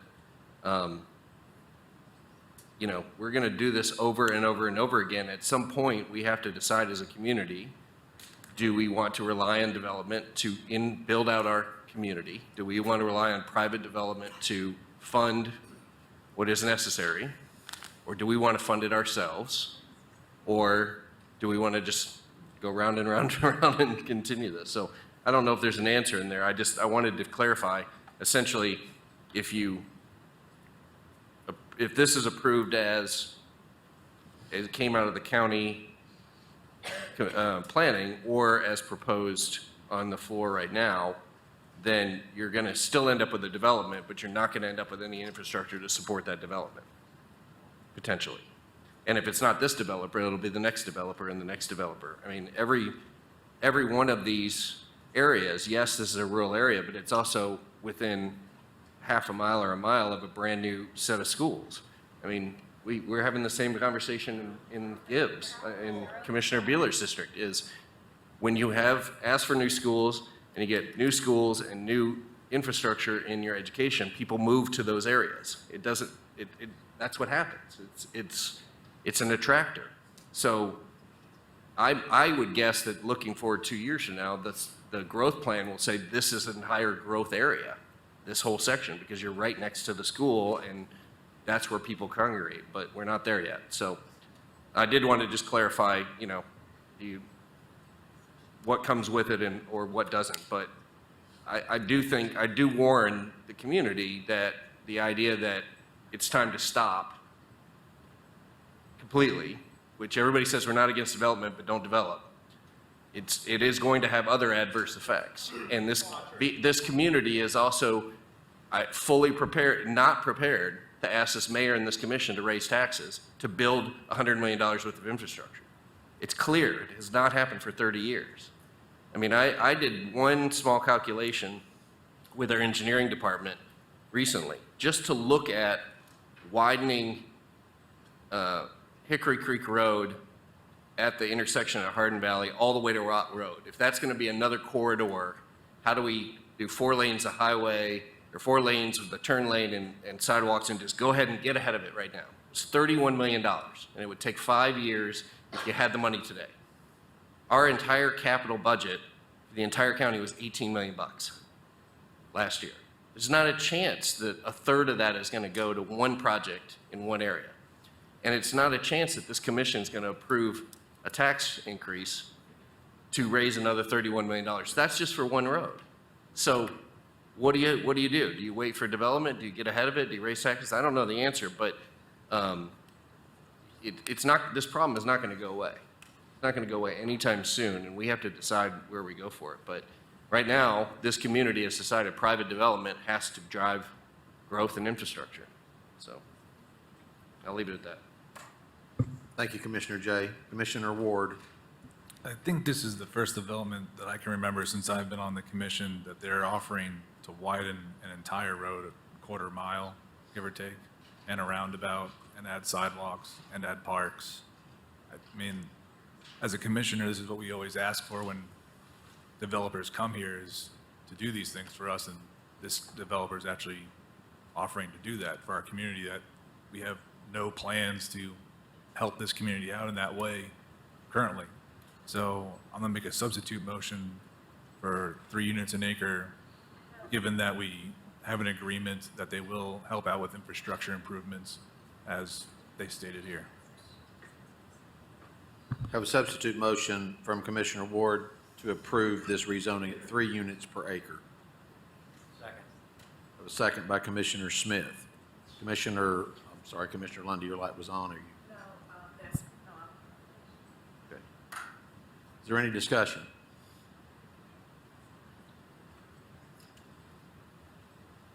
All those in favor of the substitute motion, please say aye. Aye.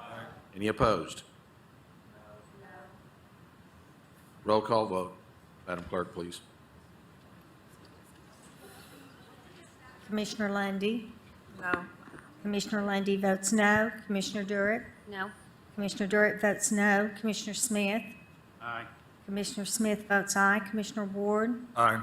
Commissioner Ward votes aye. Commissioner Schoonmaker, No. Commissioner Schoonmaker votes no. Commissioner Hill, Commissioner Hill votes no. Commissioner Bessler, Aye. Commissioner Bessler votes aye. Commissioner Beeler, Pass. Commissioner Beeler passes. Commissioner Daly, Aye. Commissioner Daly votes aye. Commissioner Jay, Aye. Commissioner Jay votes aye. Commissioner Biggs, Commissioner Biggs votes aye. Was the pass wish to vote? Aye. Commissioner Beeler votes aye.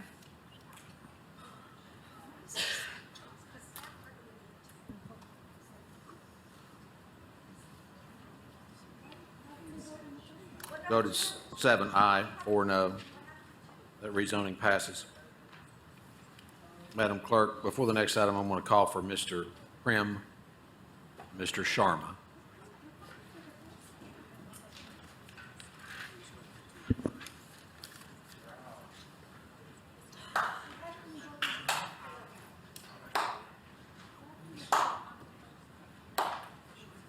Madam Clerk, please read item 44.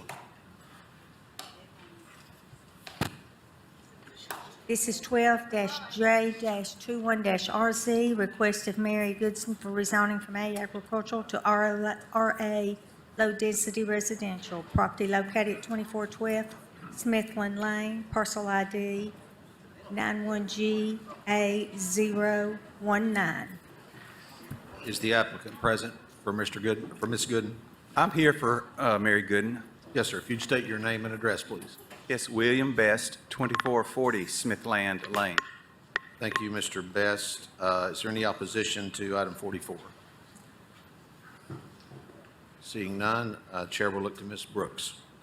Planning Commission recommends that County Commission approve RA low-density residential zoning because it is a minor extension and consistent with the sector plan by a vote of 14-0 consent.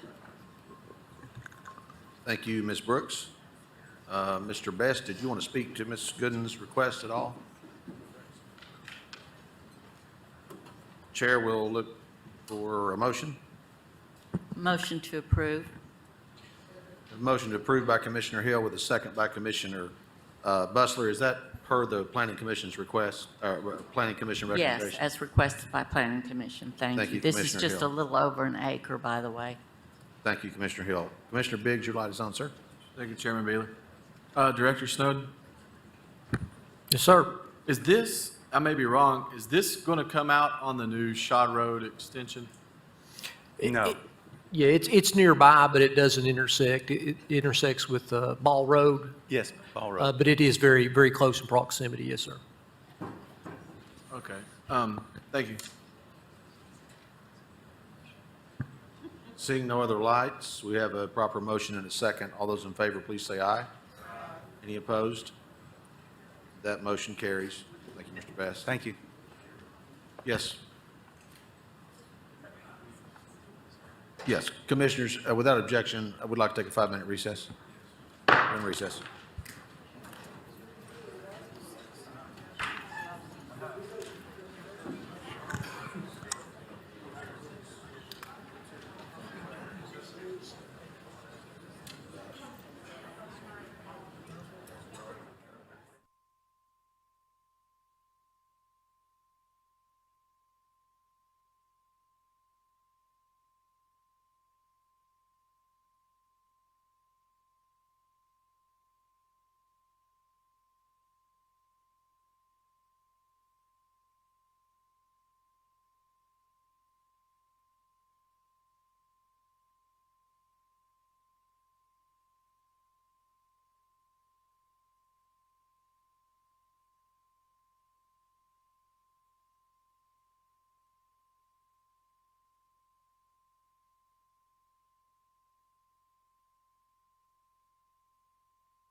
zoning meeting is back in session. We'll revisit one more time item 36. The applicant is Roy Trenton Prim. Is Mr. Prim here? Oh, Commissioner Smith.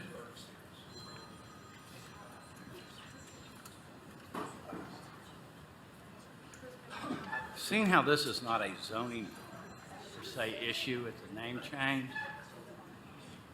our rules highly recommend somebody be present, but I'm not sure if they require them to be present. Is that correct? Mr. Daly, is that the case? I'm pretty sure it is. I think especially when Daniel was the law director, he said for safety purposes, that person needs to be here to be heard. Because if we make a decision, they're not here represented, we could end up with lawsuit. Correct, and that's on zoning where somebody has land rights. This is just a name change of a street. Oh, I would, yeah, we can suspend the rules and do that. Hey, that's a man sitting right up there. Mr. Law Director, I'll look to you for advice on this one. You can suspend your rules and allow this to go forward without anybody being represented if that's what you wish to do. Commissioner Smith, would you like to offer a motion to that effect? Yes, I offer a motion that we approve number 36, road changing name as recommended by MPC. Second. I think the Law Director has recommended that we suspend the rules Okay. to allow us to hear this matter without the applicant present. I make a motion to suspend the rules. Second. Have a motion by Commissioner Smith with a second by Commissioner Ward to suspend the rules and allow this item to be heard. Commissioner Schoonmaker, did you want to speak to that? Yes, thank you, Mr. Chairman. Director Brooks, how did we get this opportunity to have it come through your office first? Commissioner, I have to be honest, this is the first one that I've seen come through during my time with the Planning Commission. My understanding is that, well, we have the addressing staff within our department, and they have to review and approve all street name changes. So we don't review right-of-way closures for the county, but my understanding is that they still have to approve street name changes. Okay, because this is the first time I've ever seen. It's fairly rare. Yeah, Commissioners, we need to vote on the motion to suspend the rules before we move forward with any discussion of this item. All in favor of suspending the rules, please say aye. Aye. Any opposed? Let the record reflect the vote was unanimous to suspend the rules. Actually, Commissioner Biggs is not in, and he is now. Commissioner Smith, you're recognized. I wanted to ask Director Brooks about this. From what I could see, this is a very short piece of road with no actual addresses on it.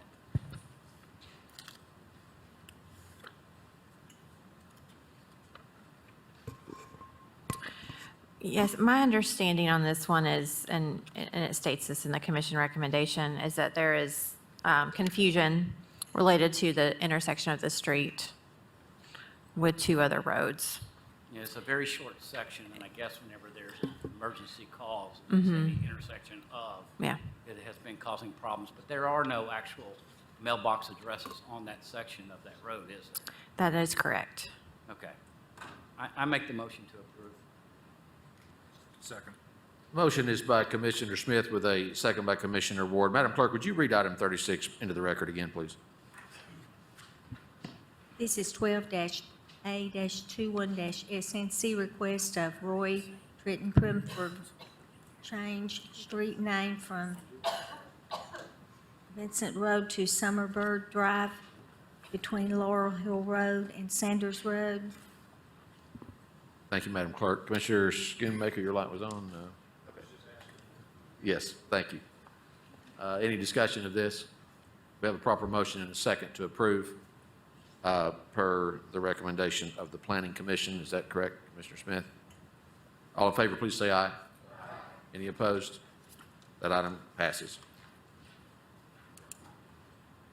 Item 37, we will call for Mr. Sharma again. Is Mr. Sharma present? Madam Clerk, we'll move on to item 45. Mr. Chairman, we're back in regular rules, correct? Yes, sir. Thank you, Commissioner Daly.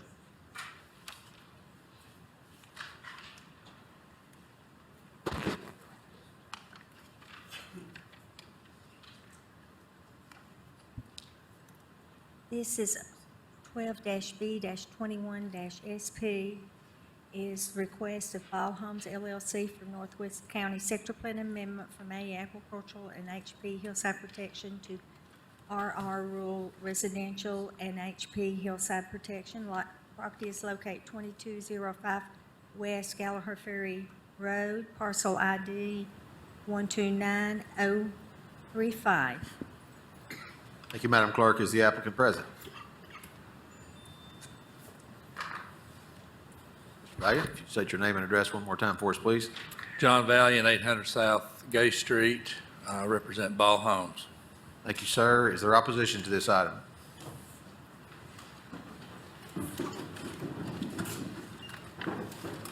Thank you very much. Chair will look to Director Brooks. Planning Commission recommends that County Commission approve the Northwest County Sector Plan Amendment to RR Rural Residential and HP Hillside Protection because it is consistent with the growth policy plan by a vote of 14-0. Thank you, Ms. Brooks. Two individuals had signed up to speak on this item, Mr. Green and Ms. Criswell. The applicant, Mr. Valiant, you have the floor first, sir.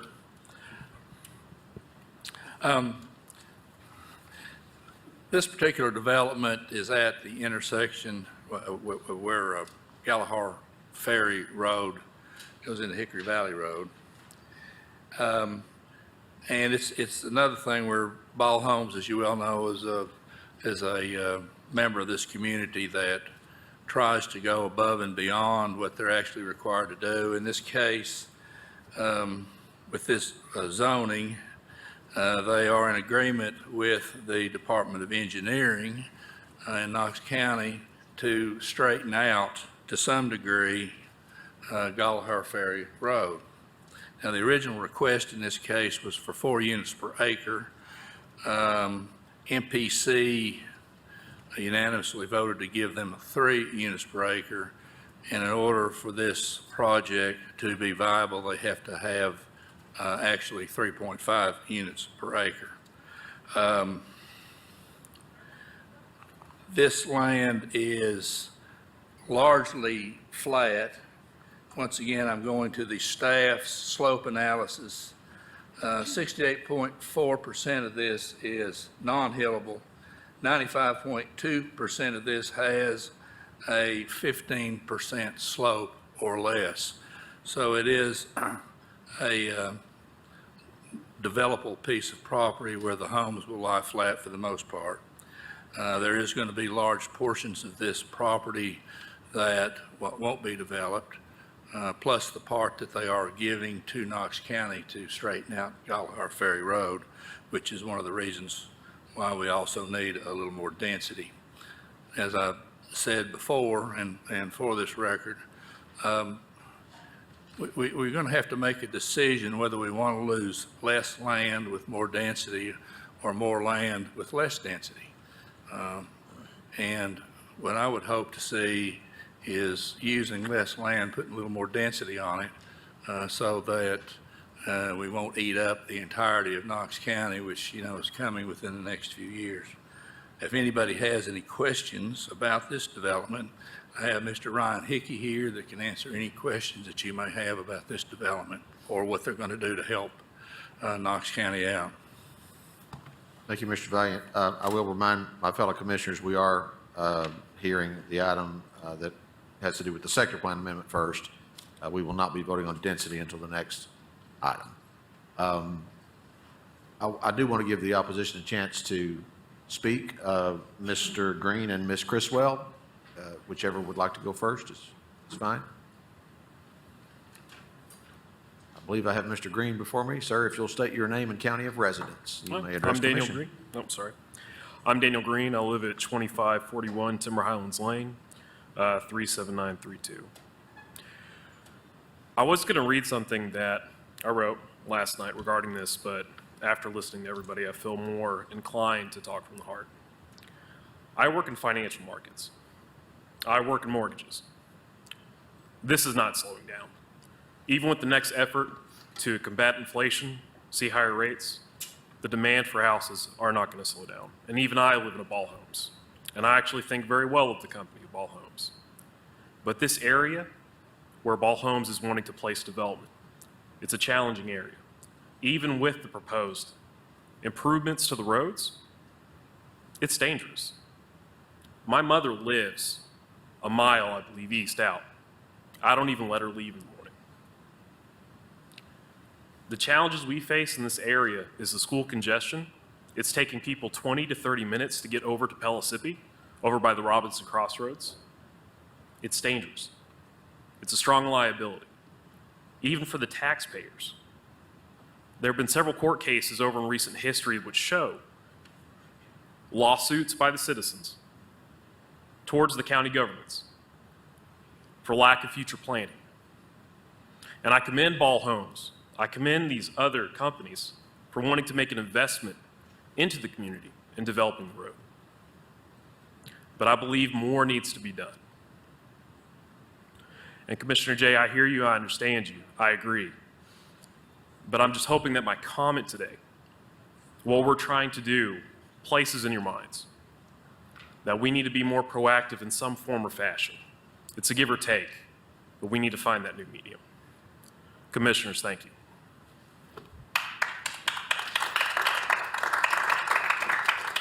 Thank you, Mr. Green. Ms. Criswell. Ma'am, if you'll state your name and county of residence, you may Yes, address the Becca Criswell, Club Car Lane.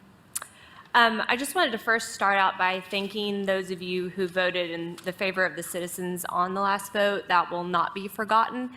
It does feel very disheartening to be here. It really makes me feel like my voice is not heard. What's the point of even reading my speech? But I'm going to go for it anyway.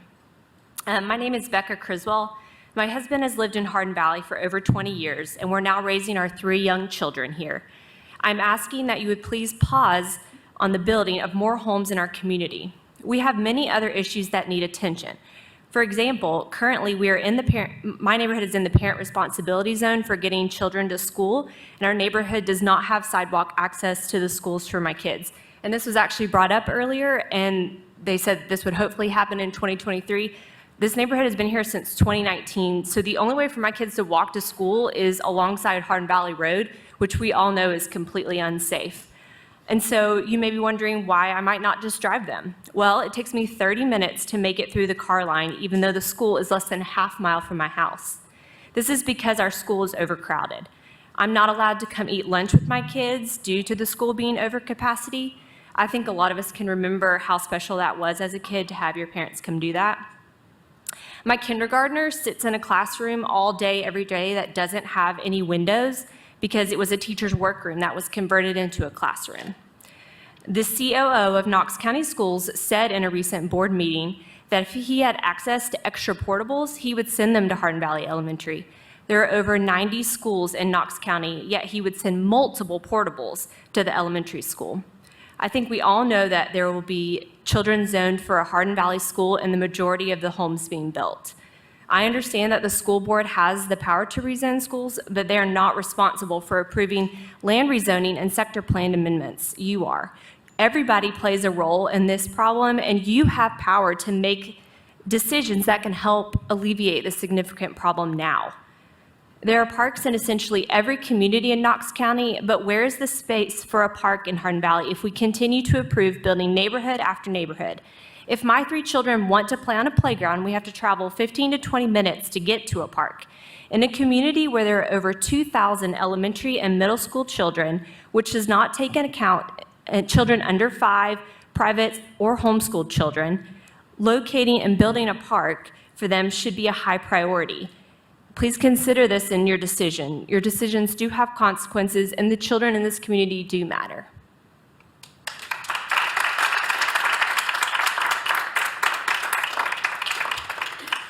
Thank you, Ms. Criswell. Mr. Valiant, would you like to respond? Commissioner Jay's light is on. He may have a question, but you're more than welcome to respond first. I think that Ms. Cresswell's argument points to one of the things that Commissioner Jay was saying and that we've been pointing out. If I'm not mistaken, Ms. Cresswell lives in a Ball Homes house. So everybody wants to live in the last house built in a particular neighborhood. They don't want somebody else to move down the street from them. And it's just not practical. It's not a practical philosophy to follow that. We have to keep developing and we have to keep expanding. Knox County is growing and it's going to continue to grow. And I think we have to allow for that. That's where our tax dollars are coming from. That's where the schools are coming from. That's where the roads are coming from. That's where the infrastructure is being built by the utilities and the utility districts. A lot of the money they're spending isn't necessarily to put in new infrastructure, although I think, as I've said before, that West Knox has put in close to $100 million worth of new infrastructure out there, including a water treatment plant. But there's also decaying infrastructure that's been put in place years and years and years ago that they're having to replace, and that's part of the cost of the utilities in having to replace worn out infrastructure. So these developments are helping fund that. Thank you, Mr. Valiant. Commissioner Jay. Thank you, Mr. Chairman. I had some question. You mentioned several times fixing West Gallagher Ferry. What does that mean? Mr. Snowden or Mr. Sanders? Yeah. I don't know. That's not anywhere in the plan. First I've heard about that. I'm just Sure, you can kind of look at it in aerial view. You can see that West Gallagher Ferry comes in at a pretty acute angle. It's probably 45 degrees. We like to see, somewhere between no less than 75, but preferably 90 degrees to essentially come in, perpendicular with the other road. That way you don't have, your line of sights are much better. In addition to that, the vertical grade coming down is not really, it's not flat at the intersection necessarily. So we've met with Ball Homes and talked about the possibility of kind of routing Gallagher Ferry, maybe not necessarily through their development, but kind of extending it into their property slightly to alleviate the real skewed angle of the intersection, as well as improve the. So it's the intersection connection, not the crook, Correct. not the crook in the road on the east end. Yeah. There'd be a little fixing of both. Mr. Hickey, if you want to state your name and address so you can answer questions. Yes, Ryan Hickey, 1914 Pinnacle Point Way, Knoxville, Mr. Chairman, Tennessee. They need to be sworn Thank you, sir. in. I don't think they were sworn in. Be sworn in, Mr. Hickey. Would you raise your right hand? Do you solemnly swear or affirm to? I do. Thank you, Mr. Law Director. Commissioner Jay, continue, please. Yeah, so explain, you were going to explain the. So Mr. Snowden's explained the intersection with Hickory Creek and West Gallagher Ferry, and our initial layouts had also shown that there's a 90-degree bend about 1/8 of a mile up West Gallagher Ferry Road. Mm-hmm. And that curve would be straightened out as well. It wouldn't be a 90-degree angle, but it would be alleviated by bringing some of the current West Gallagher Ferry onto our property. Thank you. Thank you, Commissioner Jay. Any other questions from the commissioners? Commissioner Ward. When you move the road, is there any, I'm guessing you're improving the road since you're making a new road. Are we widening the road at the intersection, or Mr. Snowden, could you maybe speak to that, what the plan is? Yes, sir. We would be widening it through the area that we touch to make sure that it's compliant with the current standards.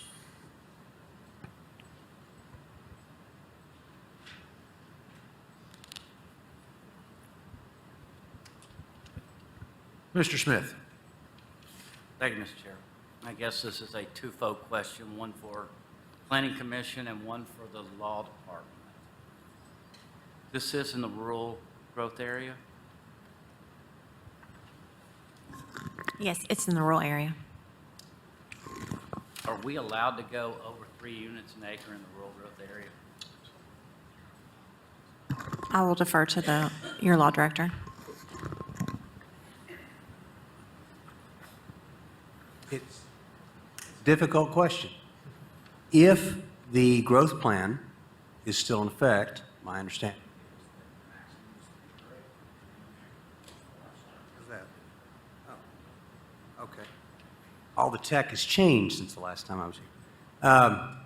So if the growth plan is still valid, the maximum density is 3 units per acre.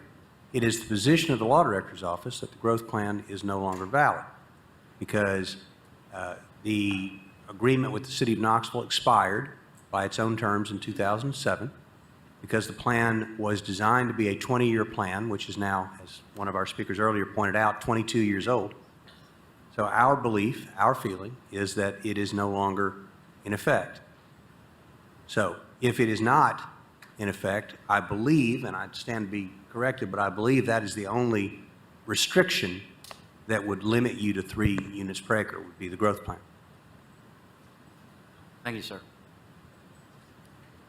Thank you, Commissioner Smith. Any further questions or discussion from the commission?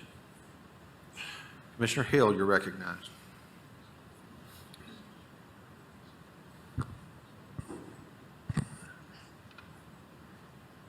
Hello, Mr. Hickey.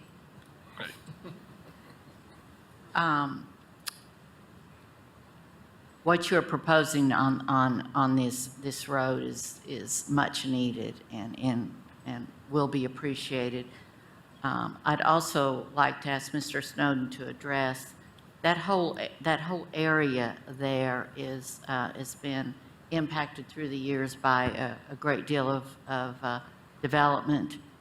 And would you just give us an overview of exactly what the plan is there with Hardin Valley Road, West Gallagher View, Hickory Creek, and you know how that is going to be all tying in now? Sure, be glad to, Commissioner. Obviously, just immediately to the east of there is a real kind of an odd intersection of East Gallagher Ferry, Hickory Creek, and Hardin Valley. You've got a hard 90-degree curve, and then pretty much 100 feet upstream of there is an intersection of Hickory Creek. So we actually have completed the design, acquired the necessary right-of-way in partnership with Ball Homes, and have that project out to build a roundabout kind of off alignment there to the south, and hopefully we'll have that construction contract to you guys for approval in February. Anticipated to be somewhere in the neighborhood of $1.3 million of a public improvement, 25% of which Ball Homes is paying for. That was codified as part of the traffic analysis. So we're excited about that. That'll, that curve sees a lot of crashes because it's a long tangent section and makes a really sharp turn. So we're excited that we think that'll be a significant capacity and safety improvement for that community. And that's in addition to what Mr. Hickey has just talked about and you've shared as far as the straightening of West Gallagher. Correct. That would be a separate issue that we would codify as this plan moved forward. Okay. Well, that is much appreciated, and it's kind of a lot of it's so much after the fact because all this development had to occur to make that happen. But having that said, I very much support those improvements and very much support West Gallagher View and the safety factor that could bring if this sector plan amendment is approved. We are on that, not the density, correct? All right. I'd like to go ahead and make a motion that we approve the change in the sector plan as requested. Second. I have a motion by Commissioner Hill, second by Commissioner Ward to amend the sector plan. Is that per recommendation of the Planning Commission? Thank you. Commissioner Biggs. Thank you, Chairman Beeler. Director Snowden, whenever you say the roundabout, is that going to take any of the covered bridge property away? Is that?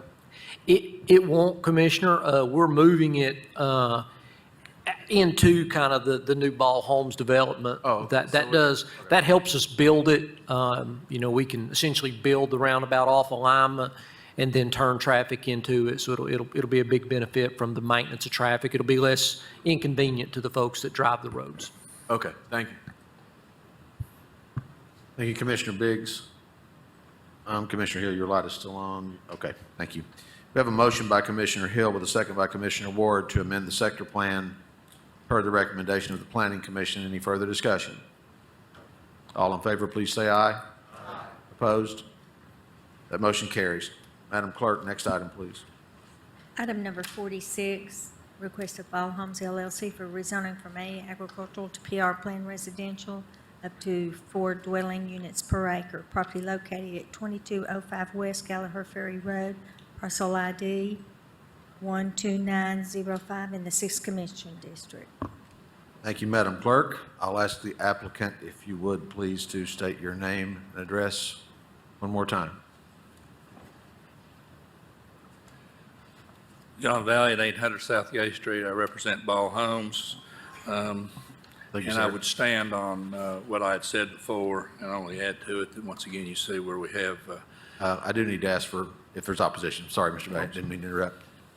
Okay, Mr. Murphy, thank you. Ms. Frazier?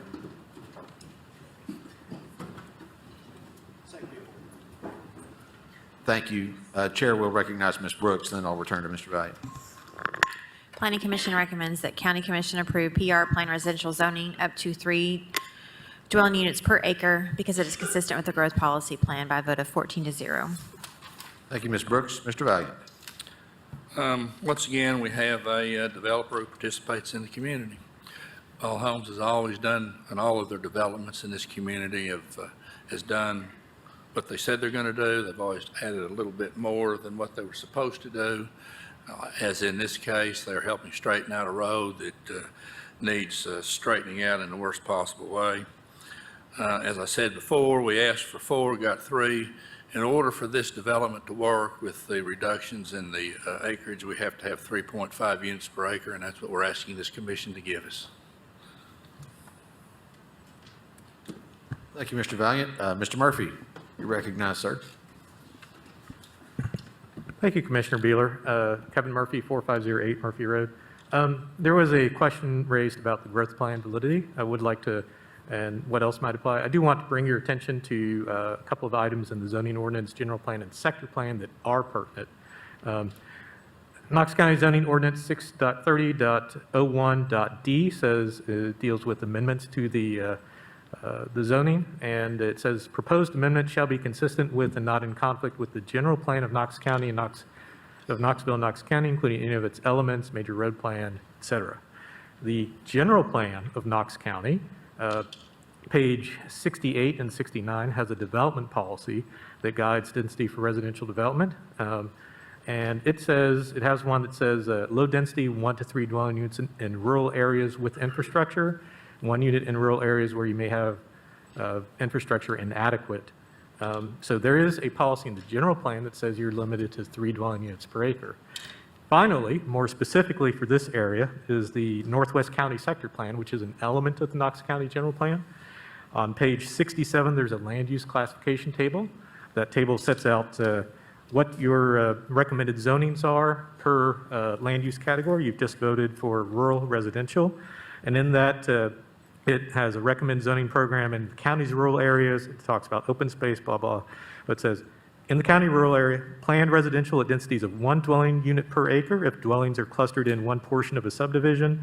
You may also consider, it has a guideline there of ag or PR in the growth plan's rural area at densities up to 3 dwelling units per acre or less if dwelling units are clustered in one portion of a subdivision. So the general plan and the sector plan both have limits that hit 3 units per acre at the very maximum, but the recommended zoning in the rural residential area is 1 unit per acre for PR. Thank you. Thank you, Mr. Murphy. Are there any questions or comments from the commissioners on this item? Commissioner Schoonmaker. Thank you, Mr. Chairman. Director Brooks, the applicant in the previous discussion mentioned the slope analysis in our packet, and in looking at the slope analysis that Knox Planning put into place, it looks like the maximum density is 2 dwelling units per acre, and then the proposed density from the applicant in the original application was 4 dwelling units per acre. Did the Planning Commission, in essence, split the difference when they saw 2 units per acre and 4 units per acre and came up with 3 dwelling units per acre? Staff's recommendation was PR zoning up to 3 dwelling units per acre. Correct, but I'm saying to justify that their position, did they look at the slope analysis and then what the original applicant applied for at 4 units per acre and decided to follow the staff's recommendation?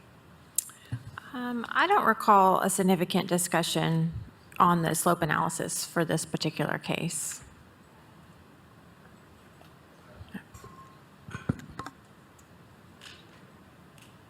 Thank you, Commissioner. Commissioner Smith. Thank you, Mr. Chair. Director Snowden, approximately how much land will be given up to make the realignment with West Galahare Ferry? That's hard to say. We're still in the kind of the preliminary discussions. Let me look here. Down at the intersection proper, there'll be quite a bit of area that they'll have to give up because it comes down at West Galahare Ferry and tees in at Hickory Creek at such a skewed angle. We're going to have to go from essentially 45 to 90. So, I mean, there would be a significant amount of property that would be dedicated to the county that they otherwise wouldn't have to do if it was just a major road plan dedication. Do you think it'd be more than 3.9 acres? 3.9 acres?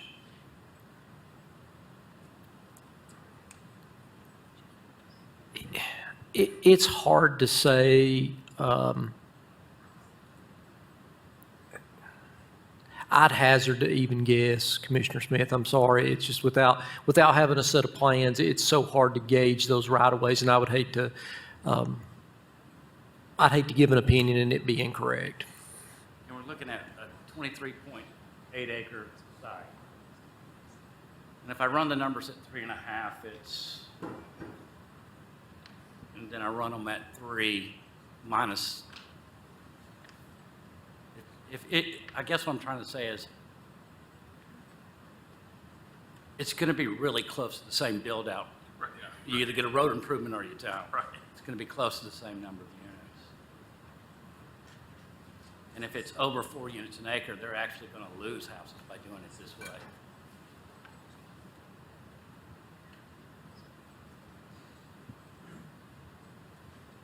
Thank you, Commissioner Smith. I have a question for Ms. Brooks. Was the 3 unit per acre limit as set for rural areas under the general plan and growth plan considered by the staff in recommending 3 units per acre? Yes, it was. Thank you.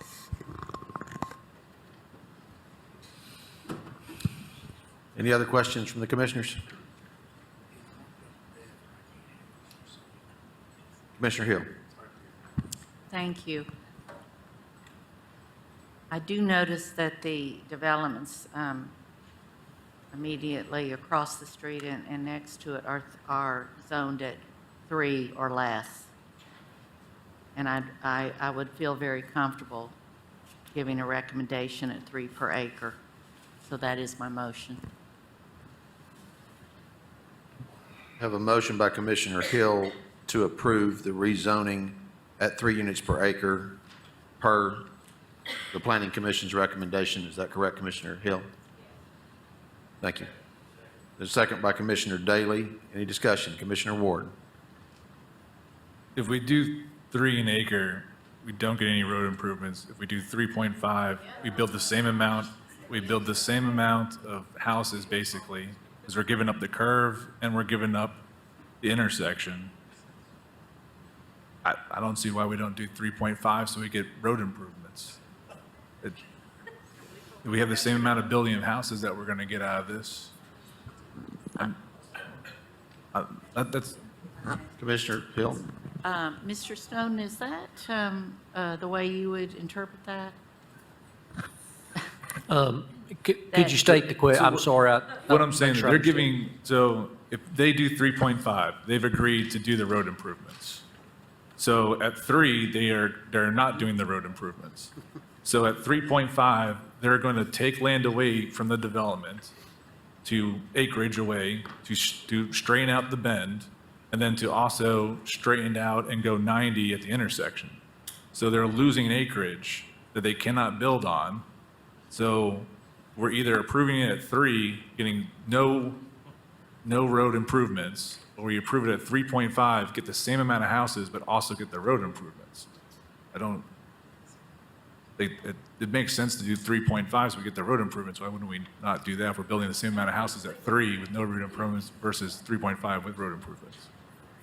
Because we're taking away acreage at the 3.5. So I'm going to make a substitute motion to do 3.5 units an acre because I would much rather have our roads improved and have the same amount of houses built at 3 than at 3.5. I have a substitute motion by Commissioner Ward to approve this rezoning at 3.5 units per acre.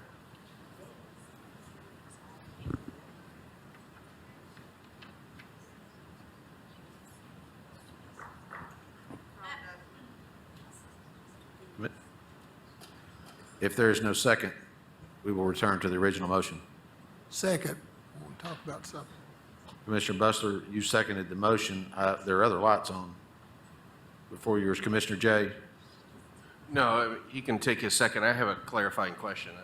Well, the second is noted. Okay. So the substitute motion is on the Thank you, floor, Mr. but you Chairman. have the floor. Can you clarify how many units would be built with 3 or 3.5? Is it indeed the same number of actual houses? So where we are is we need to build right at 85 houses based on our calculation to make the road improvements and make it a feasible project. 85 houses at 3.5.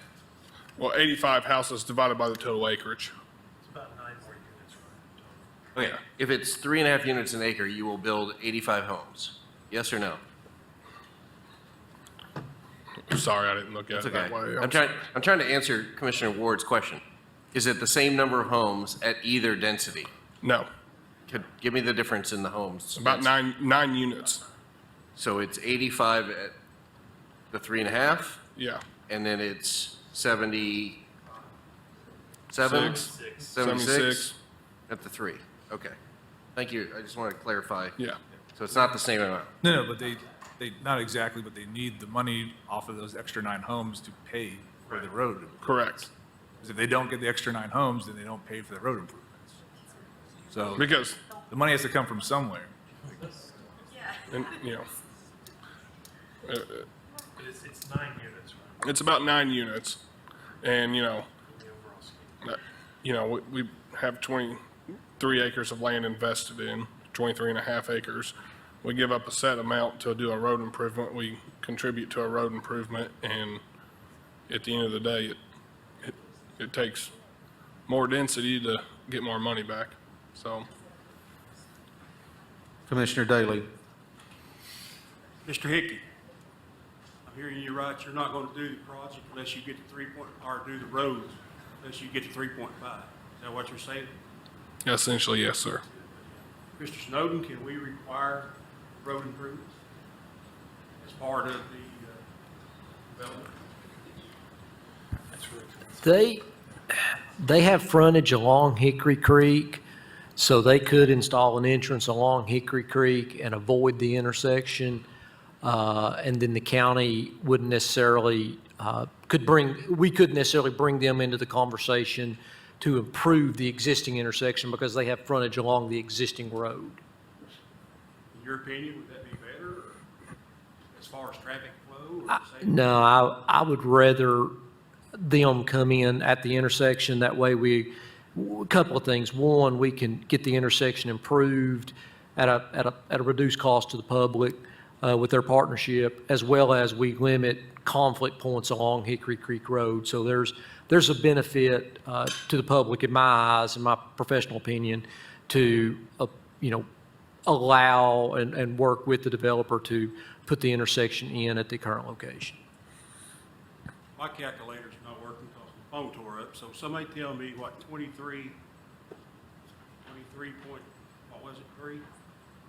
Times 3 times then 3.5. What's the totals?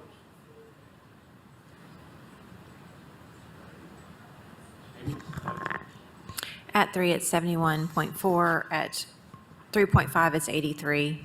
At 4, it's 95.2.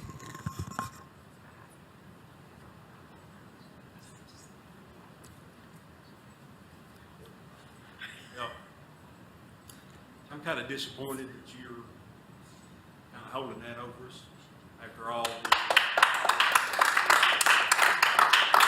that we gave you approval for in the past.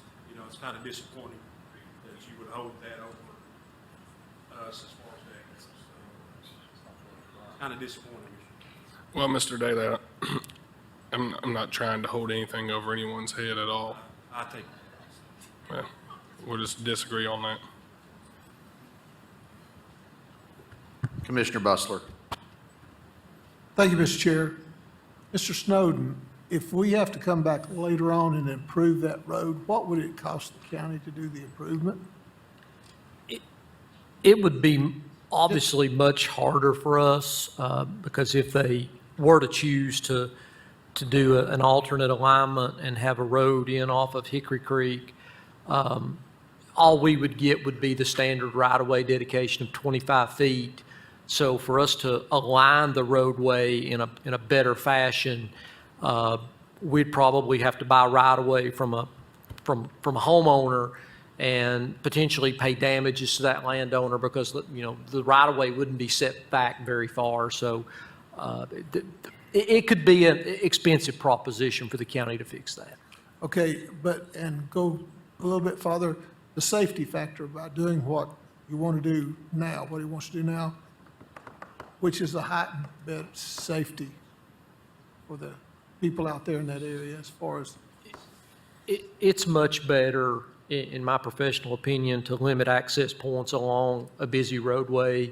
So by doing the proposal that would require the road straightening and the road realignment, it would be a much safer situation, in my professional opinion. Thank you. Commissioner Schoonmaker. Thank you, Mr. Chairman. Director Snowden, just a clarification question. To use round figures, let's say this property is 25 acres. Takes them 3 acres to do the road improvements, okay? We would still, if we allowed him at 3 units per acre times 25 acres, be 75 homes. We'd still allow him to build 75 homes on that property, even though he agreed to dedicate 3 acres back to Knox County. We would not penalize him on those extra units, correct? I'm not sure if I understand the question, Commissioner Schoonmaker. He's got 25 acres. We zone it for 3 units per acre, so that's 75 homes. In your discussions with him, you need 3 acres to align the road, like you're talking about, okay? So he has to dedicate those 3 acres back to Knox County.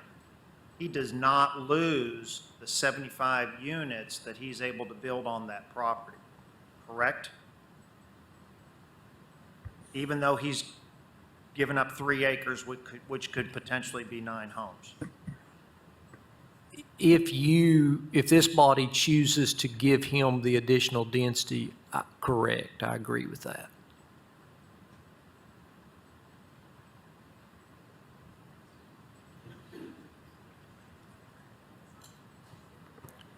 See what I'm getting at?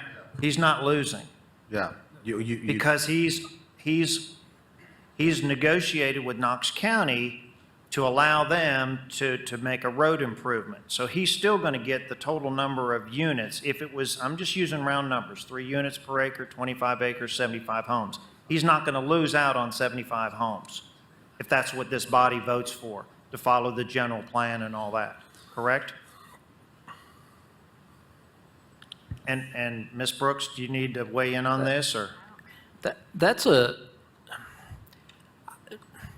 don't know, as an engineering director, I need to make recommendations about engineering.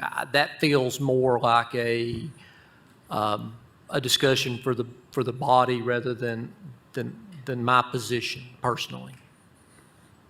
So, all right, so in other words, if this body wanted to do 3 units per acre, they could make a motion to allow him 3 units per acre based on the application of the 23.2 acres that he currently holds.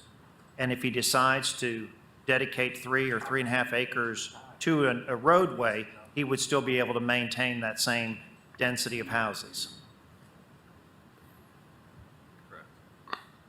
Okay, would you say that into the record instead of nodding? Would you say yes then? That'd be great. They can't, the guys in community TV can't figure out what this is. That would be my understanding based on the question, sir. Yes. Okay, thank you. Thank you, Commissioner Schoonmaker. Mr. Schoonmaker, Go ahead, Ms. Shiki. if I'm understanding you right, if we have 23 acres out there and I give 3 acres to whoever, and that property's zoned at 3 units per acre, I now have 20 acres. Not for development. If the motion is made to allow you whatever units, 3 units times 23.2 acres? I'm not sure, 20? Yes, sir, but 23.8 acres. zoning runs with land. If we say that you're able to build 75 units on that acre, on those acres of ground, because what happens if you come back and have to give 5 acres for the frontage? Well, You're still protected that you're able to build 75 homes. and so I guess I'm getting confused where you're on a per unit per acre basis, and then I'm telling you total number of homes. I'm then saying you're going lots. to total number of homes. Yeah. That's Total number of lots. If the numbers come out to 71.75 lots, then we would make a motion that you get 72 lots with no penalty for allowing Knox County to have a certain number of acres to improve the road and your access. and I think I'm good with that in theory, but how do you ever control the parcels and? Well, hopefully you've got a good engineering staff, surveying staff to be able to do that. Well, no, Is that no, what the No, question? no, you mean, Mr. like- Schoonmaker, what I'm saying is you've got 25 acres, because I've seen this happen. Is you got 25 acres and someone has zoned it at 1 unit an acre. And now all of a sudden you got someone that bought 24 acres. They built 1 house. There's 1 acre left over. Do you have 24 units left on that 1 acre? One, I don't think you'd get through a concept plan if you had 24 homes on 1 acre of ground. That never happened in Knox County, I would hope. But if we allowed you on 23.8 acres to build X number of homes, and we vote on that and that's approved, and you decide that Ball Homes needs to give 4 acres to Knox County to improve the road and improve your entrance and exit, then you're not penalized. You still get that total number of homes. Okay, I see where you're going. Okay?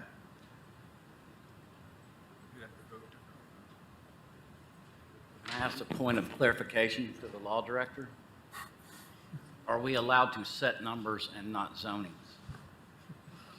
Yeah. I've never had this question come up, but my understanding is that the duty of the county commission is to set the zone and the density, not the total number of parcels that can be split out of the project. I've never seen that done. Well, I don't know. I've never seen it done. But ordinarily, and this is what the planning commission looks at, this is what you look at, what's the zoning going to be, what's the density going to be? So I've never seen it, a county commission zone a property and say, you may have 75 or whatever the number is, parcels on this property, and whatever the zoning or whatever the density has to be to make that happen, that's what your density is. I've not seen that done. I've never had the question raised, so I don't want to say definitively that it can't be done, because this is legislative action by the body, but it would be very unusual in my experience to do it that way.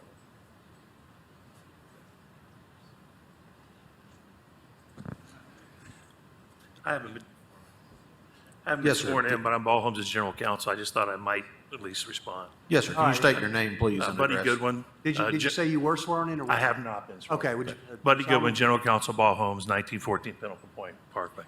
I just, Yeah, you weren't sworn in, or were? no, I was not. Do you solemnly swear? Oh, affirm yes, right.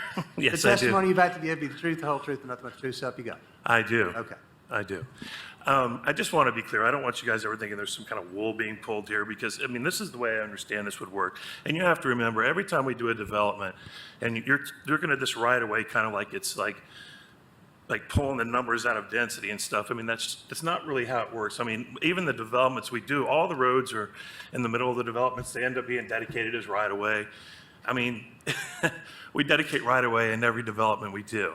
And that doesn't reduce the density or increase the density. I mean, I think this is a real kind of simple scenario, and I don't think, you know, Mr. Daly, I just want you to understand, we're not trying to hold anything over anybody. We got this property under contract. We think it's a good piece of property. It lays really well. We laid out a plan, and my understanding is we ended up, through the engineering department, talking with you all, and you thought it might be a good idea to redo this road. So we responded to that. And we thought, well, how can we redo this plan and maybe respond to that request?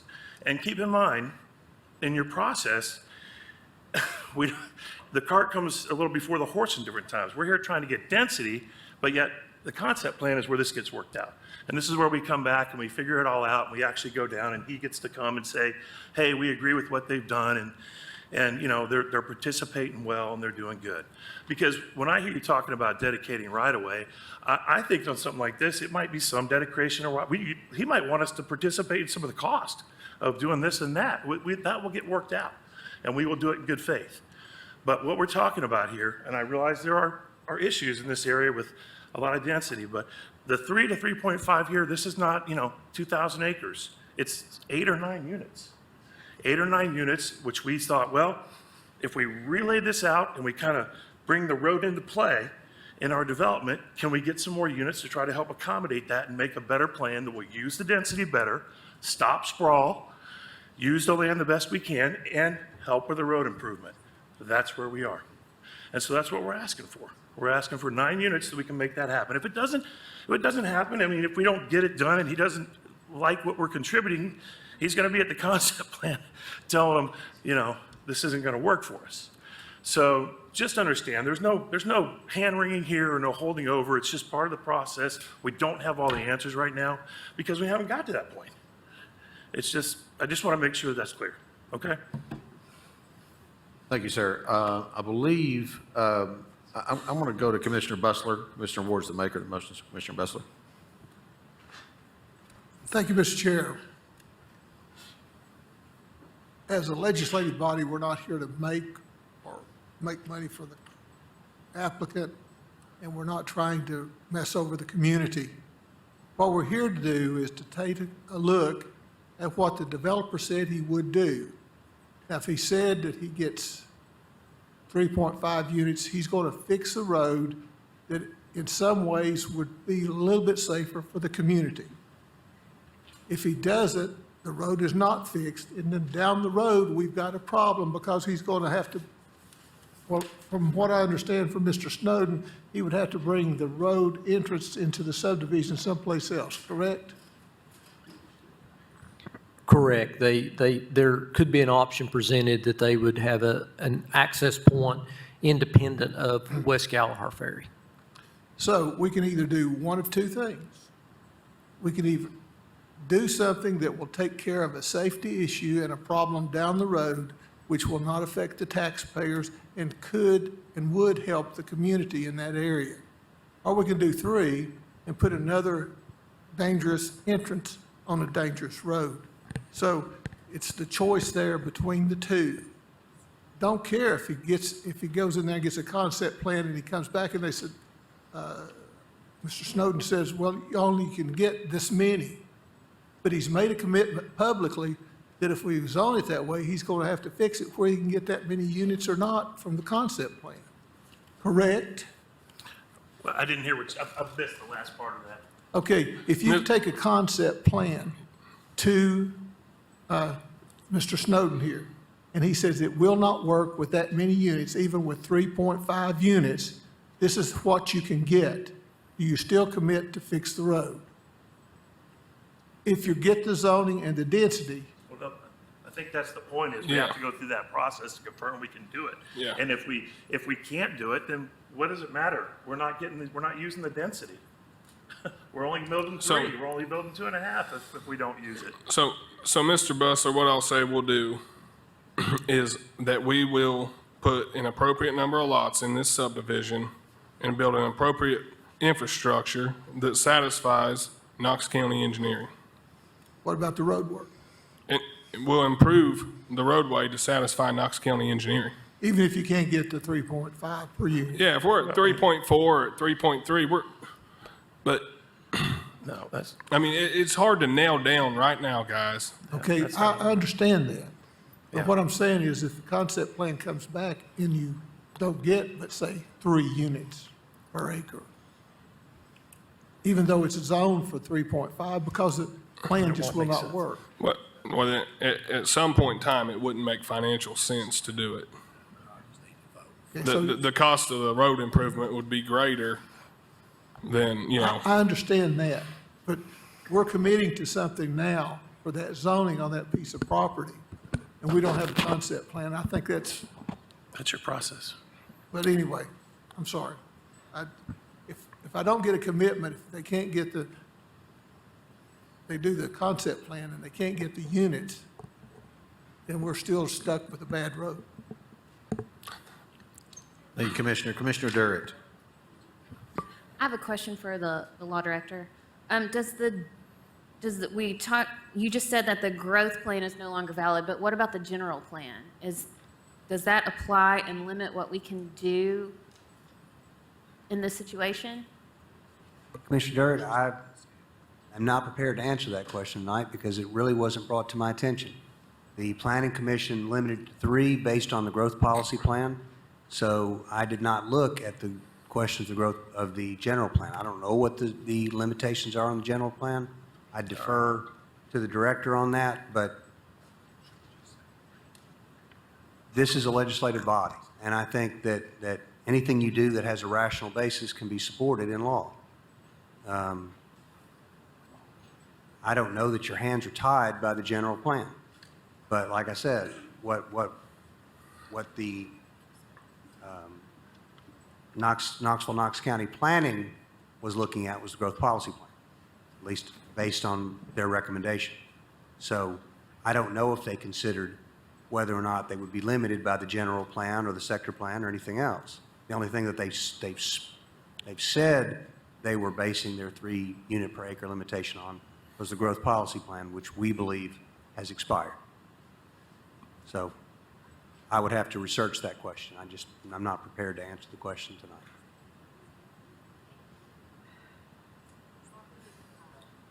Commissioner Schoonmaker. Thank you, Mr. Chairman. Director Brooks, did your staff base their decision on the general plan? We take into account a number of different pieces of information that we have at our disposal, such as the Hillside and Ridgetop Plan, which is not an adopted plan by this body, the Growth Policy Plan, as well as the adopted sector plan, which is a component of the general plan. So yes, it was taken into consideration. Okay, thank you. Thank you, Commissioner Schoonmaker. Is there any other discussion? Before us is a substitute motion to approve this at a density of 3.5 units per acre. That motion was by Commissioner Ward with a second by Commissioner Bustler. All in favor, please say aye. All opposed? Roll call vote, Madam Clerk. Commissioner Durrett? No. Commissioner Durrett votes no. Commissioner Smith? Commissioner Smith votes aye. Commissioner Ward? Commissioner Ward votes aye. Commissioner Schoonmaker? No. Commissioner Schoonmaker votes no. Commissioner Hill? Commissioner Hill passes. Commissioner Bustler? Aye. Commissioner Bessler votes aye. Commissioner Beeler? Pass. Commissioner Beeler passes. Commissioner Daly? No. Commissioner Daly votes no. Commissioner J? Commissioner J votes aye. Commissioner Biggs? Commissioner Biggs votes aye. Does the pass wish to vote? Commissioner Lundy. Mr. Lundy? No. No. Commissioner Lundy votes no. Now does the pass- Does the pass wish to vote?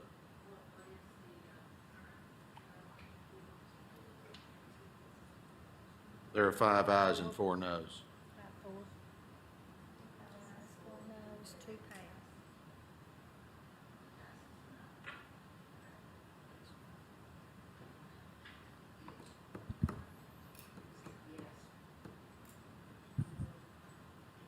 Commissioner Hill votes aye. I'll vote aye as well. Commissioner Bessler votes aye. Beegler votes aye. Does any commissioner wish to change their vote?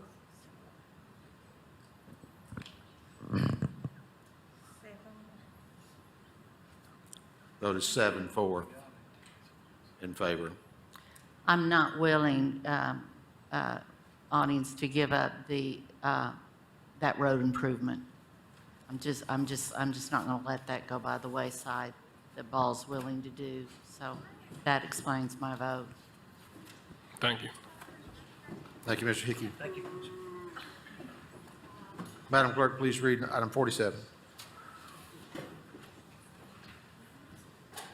6-A-21-RZ is a request of Stephanie Waltham for rezoning from I industrial to A agricultural, properly located at 0 Amherst Road, parcel ID 92-05802 in the 3rd Commission District.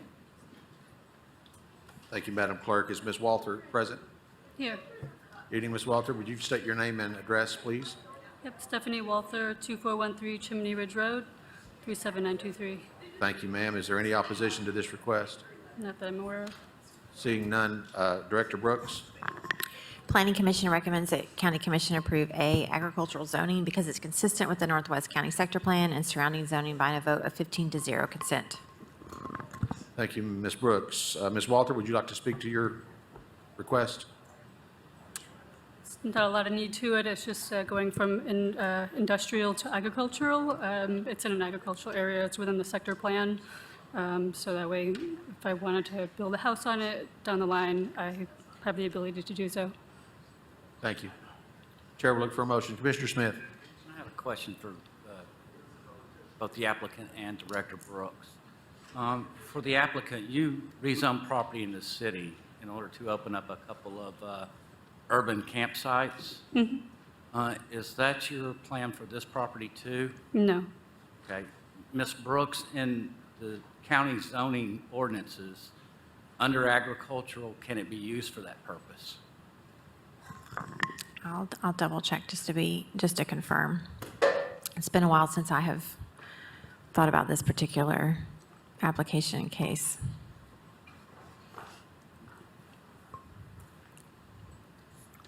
I believe so. It could be But used. I'll just confirm here. I don't want to speak incorrectly. How many acres is it? A little over 8 acres, 8.27. It's open space. Yeah, my understanding is that it needs to be an open space zoned for that to be the case, but she can confirm.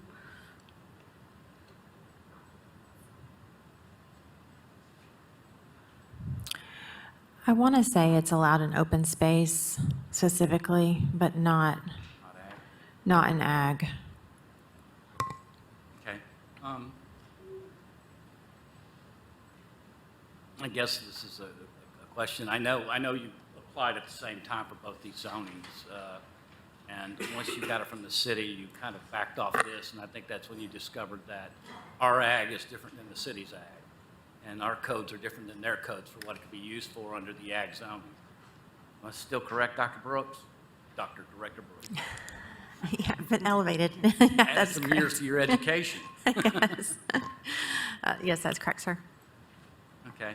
Then I guess my question is, what is the purpose of going from industrial to ag? Are you That just way I looking can for- build a home on it. Okay. I make the motion to approve Have a motion to approve. Is that per Planning Commission recommendation? for Planning Commission recommendation. Thank you, sir. And a second was by Commissioner Bustler. Commissioner Schoonmaker, you have the floor. Thank you, Mr. Chairman. This question is for Commissioner Smith. How many acres in the city did they have for the urban? That's probably a good question for the applicant. A little over 10 acres, yeah. It's a special use permit. She has a house in a subdivision, and she has purchased 2 tracts behind it, correct? It's 3 parcels, a little over 24 acres. And some of that is in the city? 10 All that acres is in the this tract city, is, the other 2 parcels are in the county. There's 2 parcels in the county? Correct, yep. What's the other parcel in the county currently? It's agricultural, as well as the 10 acres. That's the parcel farther to the west, correct? Away from the railroad tracks? Yeah, correct. Commissioner Jay. Thank you, Mr. Chairman. This seems like a landlocked piece of property. I don't see any roads or infrastructure to get to it. How would you build a house there if you have no infrastructure to access it? And I would build a driveway from my existing driveway to it. I'm trying to figure out where a driveway would go. You don't own the parcels next to it, and it's a railroad track across the street. No, you look into the subdivision, that's where her house is, and she has a driveway there. There is limited access across that railroad track, I think, for an industrial use. Mm-hmm. Look in Huntington Hills West, back in that cul-de-sac. That's where her house is. I'm correct, aren't I, ma'am? Mm-hmm. Okay. Commissioner Daly. Yeah, I would vote for you, but Director Brooks, getting a rural retreat, anything in 20 acres, they can do a rural retreat. If so, does that include the city's property, or that's just county property, or county? Just the county All right, so property. They couldn't do a rural retreat because there's not enough land there. Correct. Thank you, Commissioners. Commissioner Jay, your light was still on. Okay, thank you. We have a motion by Commissioner Smith, second by Commissioner Bustler, I believe, to approve per Planning Commission recommendation. All those in favor, please say aye. Any opposed? That motion passes. Congratulations, Thank you. Ms. Walter. Thank you. We'll make one more call. Is Mr. Sharma present? Commissioners, I suppose we need to take some sort of action on item 37. I looked at the Rules Committee. Is that an automatic 30-day postponement? Okay. Okay, number 40. 40. Oh, 40. Oh, you're right. Thank you. Is anyone here representing Mr. Wilkerson's estate? Okay. That item will also be automatically postponed until the February meeting. Could we send another letter out? And I need to get his Yes. phone number. Yes, we will notify that applicant that they need to be present at the February meeting. We do have one more item under other business. That is item 48. Madam Clerk, would you please read it into the record? I'm sorry.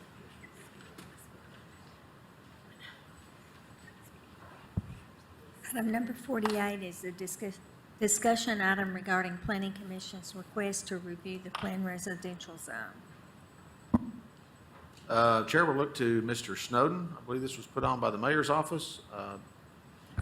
Yeah, it was in combination with planning, and we can, Amy and I can both talk about it. This is something that one of her planning commissioners, I think Planning Commissioner Smith, Eddie Smith, had asked about, that we had, I guess, started a update of the planned residential zone before the mayor had chosen to update the general plan, or pardon me, comprehensive plan.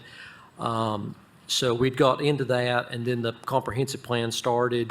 So what Engineering and Public Works and the mayor's office felt most appropriate was, seeing as how we're in the middle of this, very large comprehensive plan, we didn't feel like at the time that we wanted to kind of defer the large-scale edits to the planned residential zone because of that large plan. We felt like that it was kind of the tail wagging the dog a little bit. We wanted to let the comprehensive plan work through and then devote our energies into addressing the zoning ordinance specifics. Now, we can make some minor text edits as need be, but it was my office's opinion as well as the mayor's office, and I'll let Amy speak to it, that we felt like actually updating the zone in the middle of a comprehensive plan was a little problematic for us.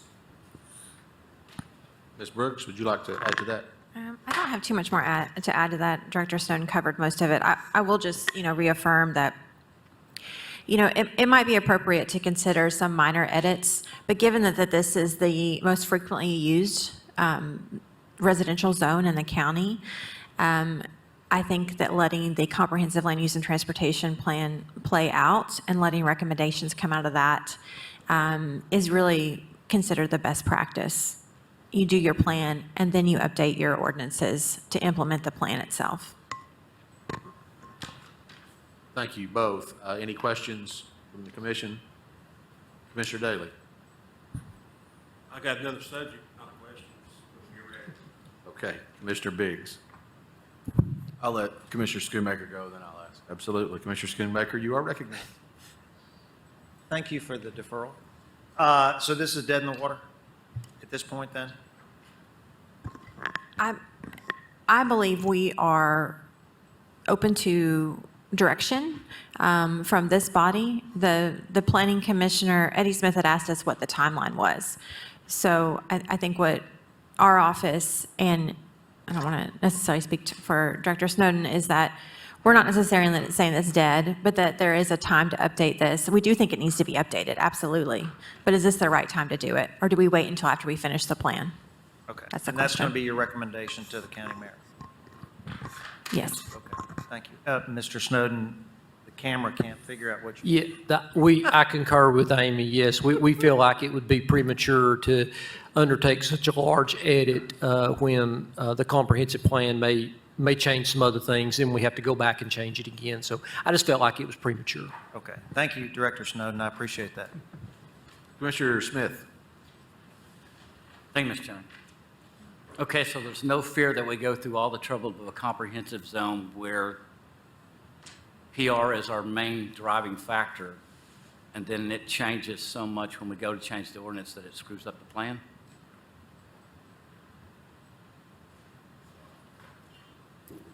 I'm not sure if I follow the question, Commissioner Smith. Okay. Is it? I'll try again. Okay.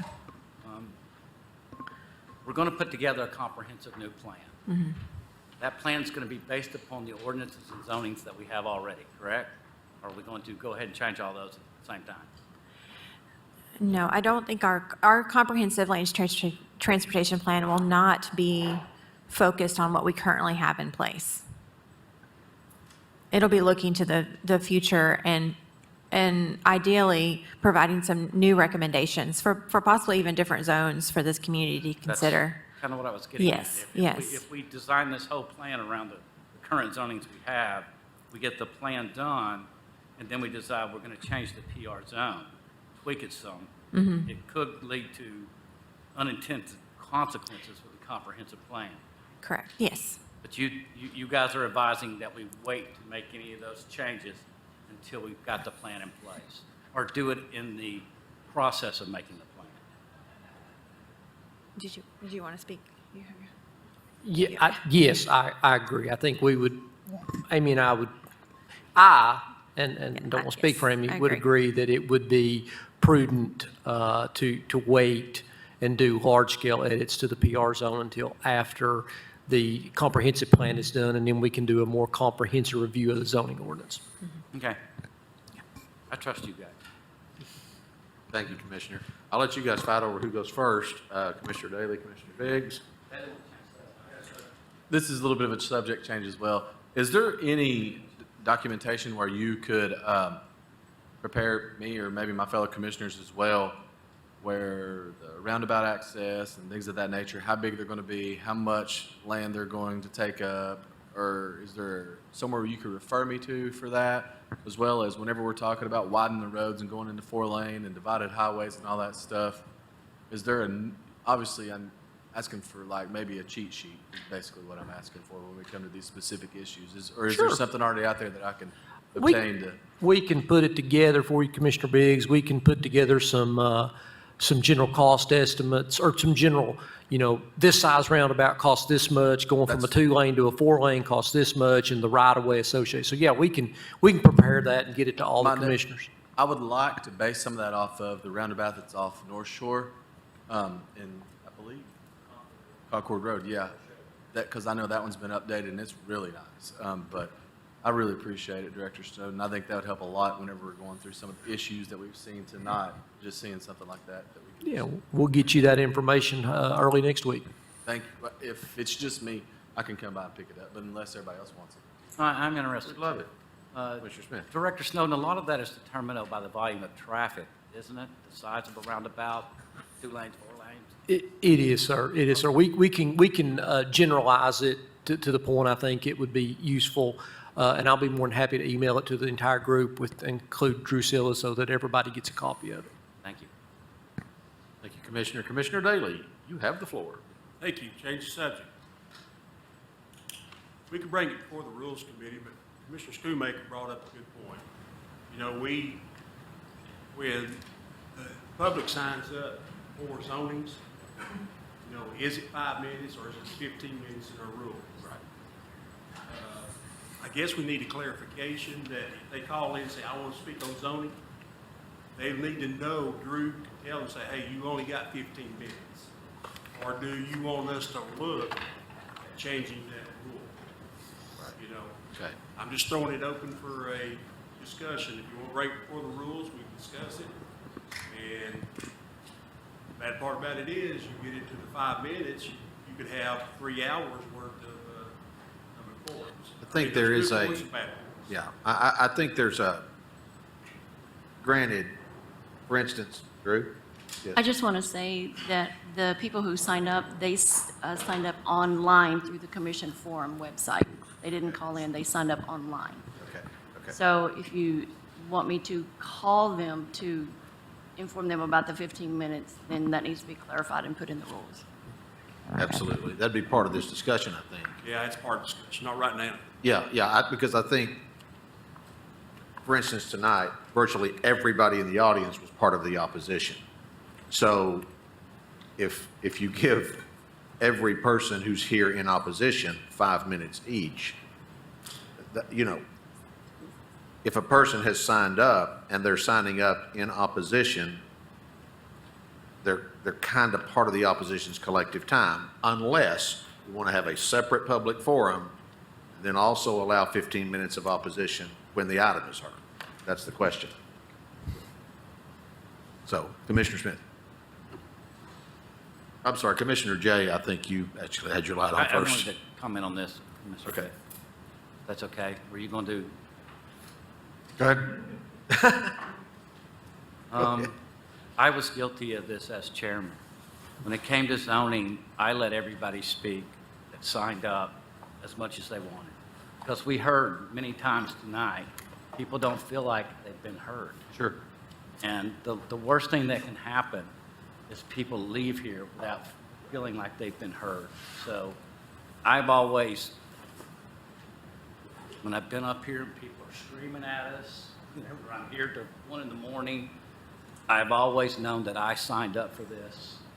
And whatever it takes to make sure that people feel that they've been heard, I'm willing to go through. Understand. Thank you, Commissioner. Mr. Jay? Thank you, Mr. Chairman. Yeah, I would agree that the chairman has a lot of discretion, and as long as there's a balanced approach to hearing it, we do get into zonings at times where you do hear the same thing over and over and over and over again, and sometimes you have to sort of ask them to pick 3 or 4 or 5 people depending on the volume of the night. But I think I would argue that anything that happens after 1 is really bad, and I'll say that from experience. So I would set your rules ahead of time before getting to that point.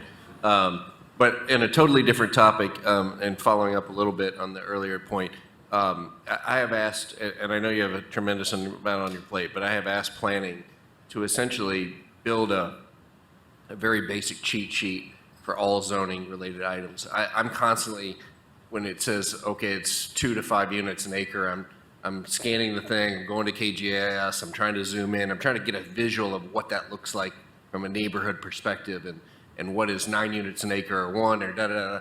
And I've asked planning to sort of put together a basic visual cheat sheet of like, here is 3 examples of a 3 units an acre and a 5 unit an acre and a 14 unit an acre and a hillside protection and a basic understanding. And I think given that we have new commissioners coming in August, I'd love to sort of accelerate that now so that we can have that as part of the toolbox, because I'd love to be able to quickly flip through and go, okay, I kind of get what that townhome looks like now, and I think that would be helpful for us. I know everything's a little bit different, but you had said that you could at least give 3 or 4 examples of what something looks like in a general sense. Yes, absolutely. And Commissioner Jay, we have developed what's called the density viewer based off of that request that you you made. And I will send that back out to everybody, Okay. a link to that. We need to continuously update it, but you can look across the county and see different types of density and what that That's looks great. like Yeah, here I remember locally. you did introduce like an early But version. it would be beneficial probably for us to resend that out, because it's been a while since we had And I that think conversation. engineering could add to that of, you know, hey, here's what in a subdivision that is required to do a turn lane, basic turn lane, here's what that looks like. When they're required to do here's a small roundabout, here's a big roundabout. You know, some of the stuff, I think that it's just helpful to see, because we're doing so much of this on 2D paper. It's difficult. So thank you very much for reintroducing it. Mr. Smith, you're up again, sir. Yeah, I just like to, you got to bear in mind that density is very different. You know, 3 units an acre with 5,000 square foot homes versus 3 units an acre with 2,000 square foot homes. It looks very different from above. Is there any other Mr. Snowden, please. Chairman, I just wanted to make sure, is your all's preference to, I think I heard that you guys wanted to defer the PR zone major updates until after the comprehensive plan, but I didn't want to, Amy and I were talking and we weren't entirely sure, so we wanted to make absolutely sure that was your all's preference. We'll certainly do either, but we just wanted to verify that. Thank you for that. Yes, that is the preference, I believe. Okay. We weren't not going to take any legislative action on that item tonight. Okay, but good deal. Sounds fine. Well, we Commissioner- appreciate your all's support. Thank you, sir. Commissioner Biggs. I'm sorry. I want to do one more thing. Jim, you know, that pump truck, I feel like saved some people's lives. And I just wanted to tell you, man, what a great job you're doing over there. Because I believe it was you that brought that idea for the pump truck to us. So in turn, that really had a huge impact. We'll take the credit, but Yeah. You're being too kind. Thank you.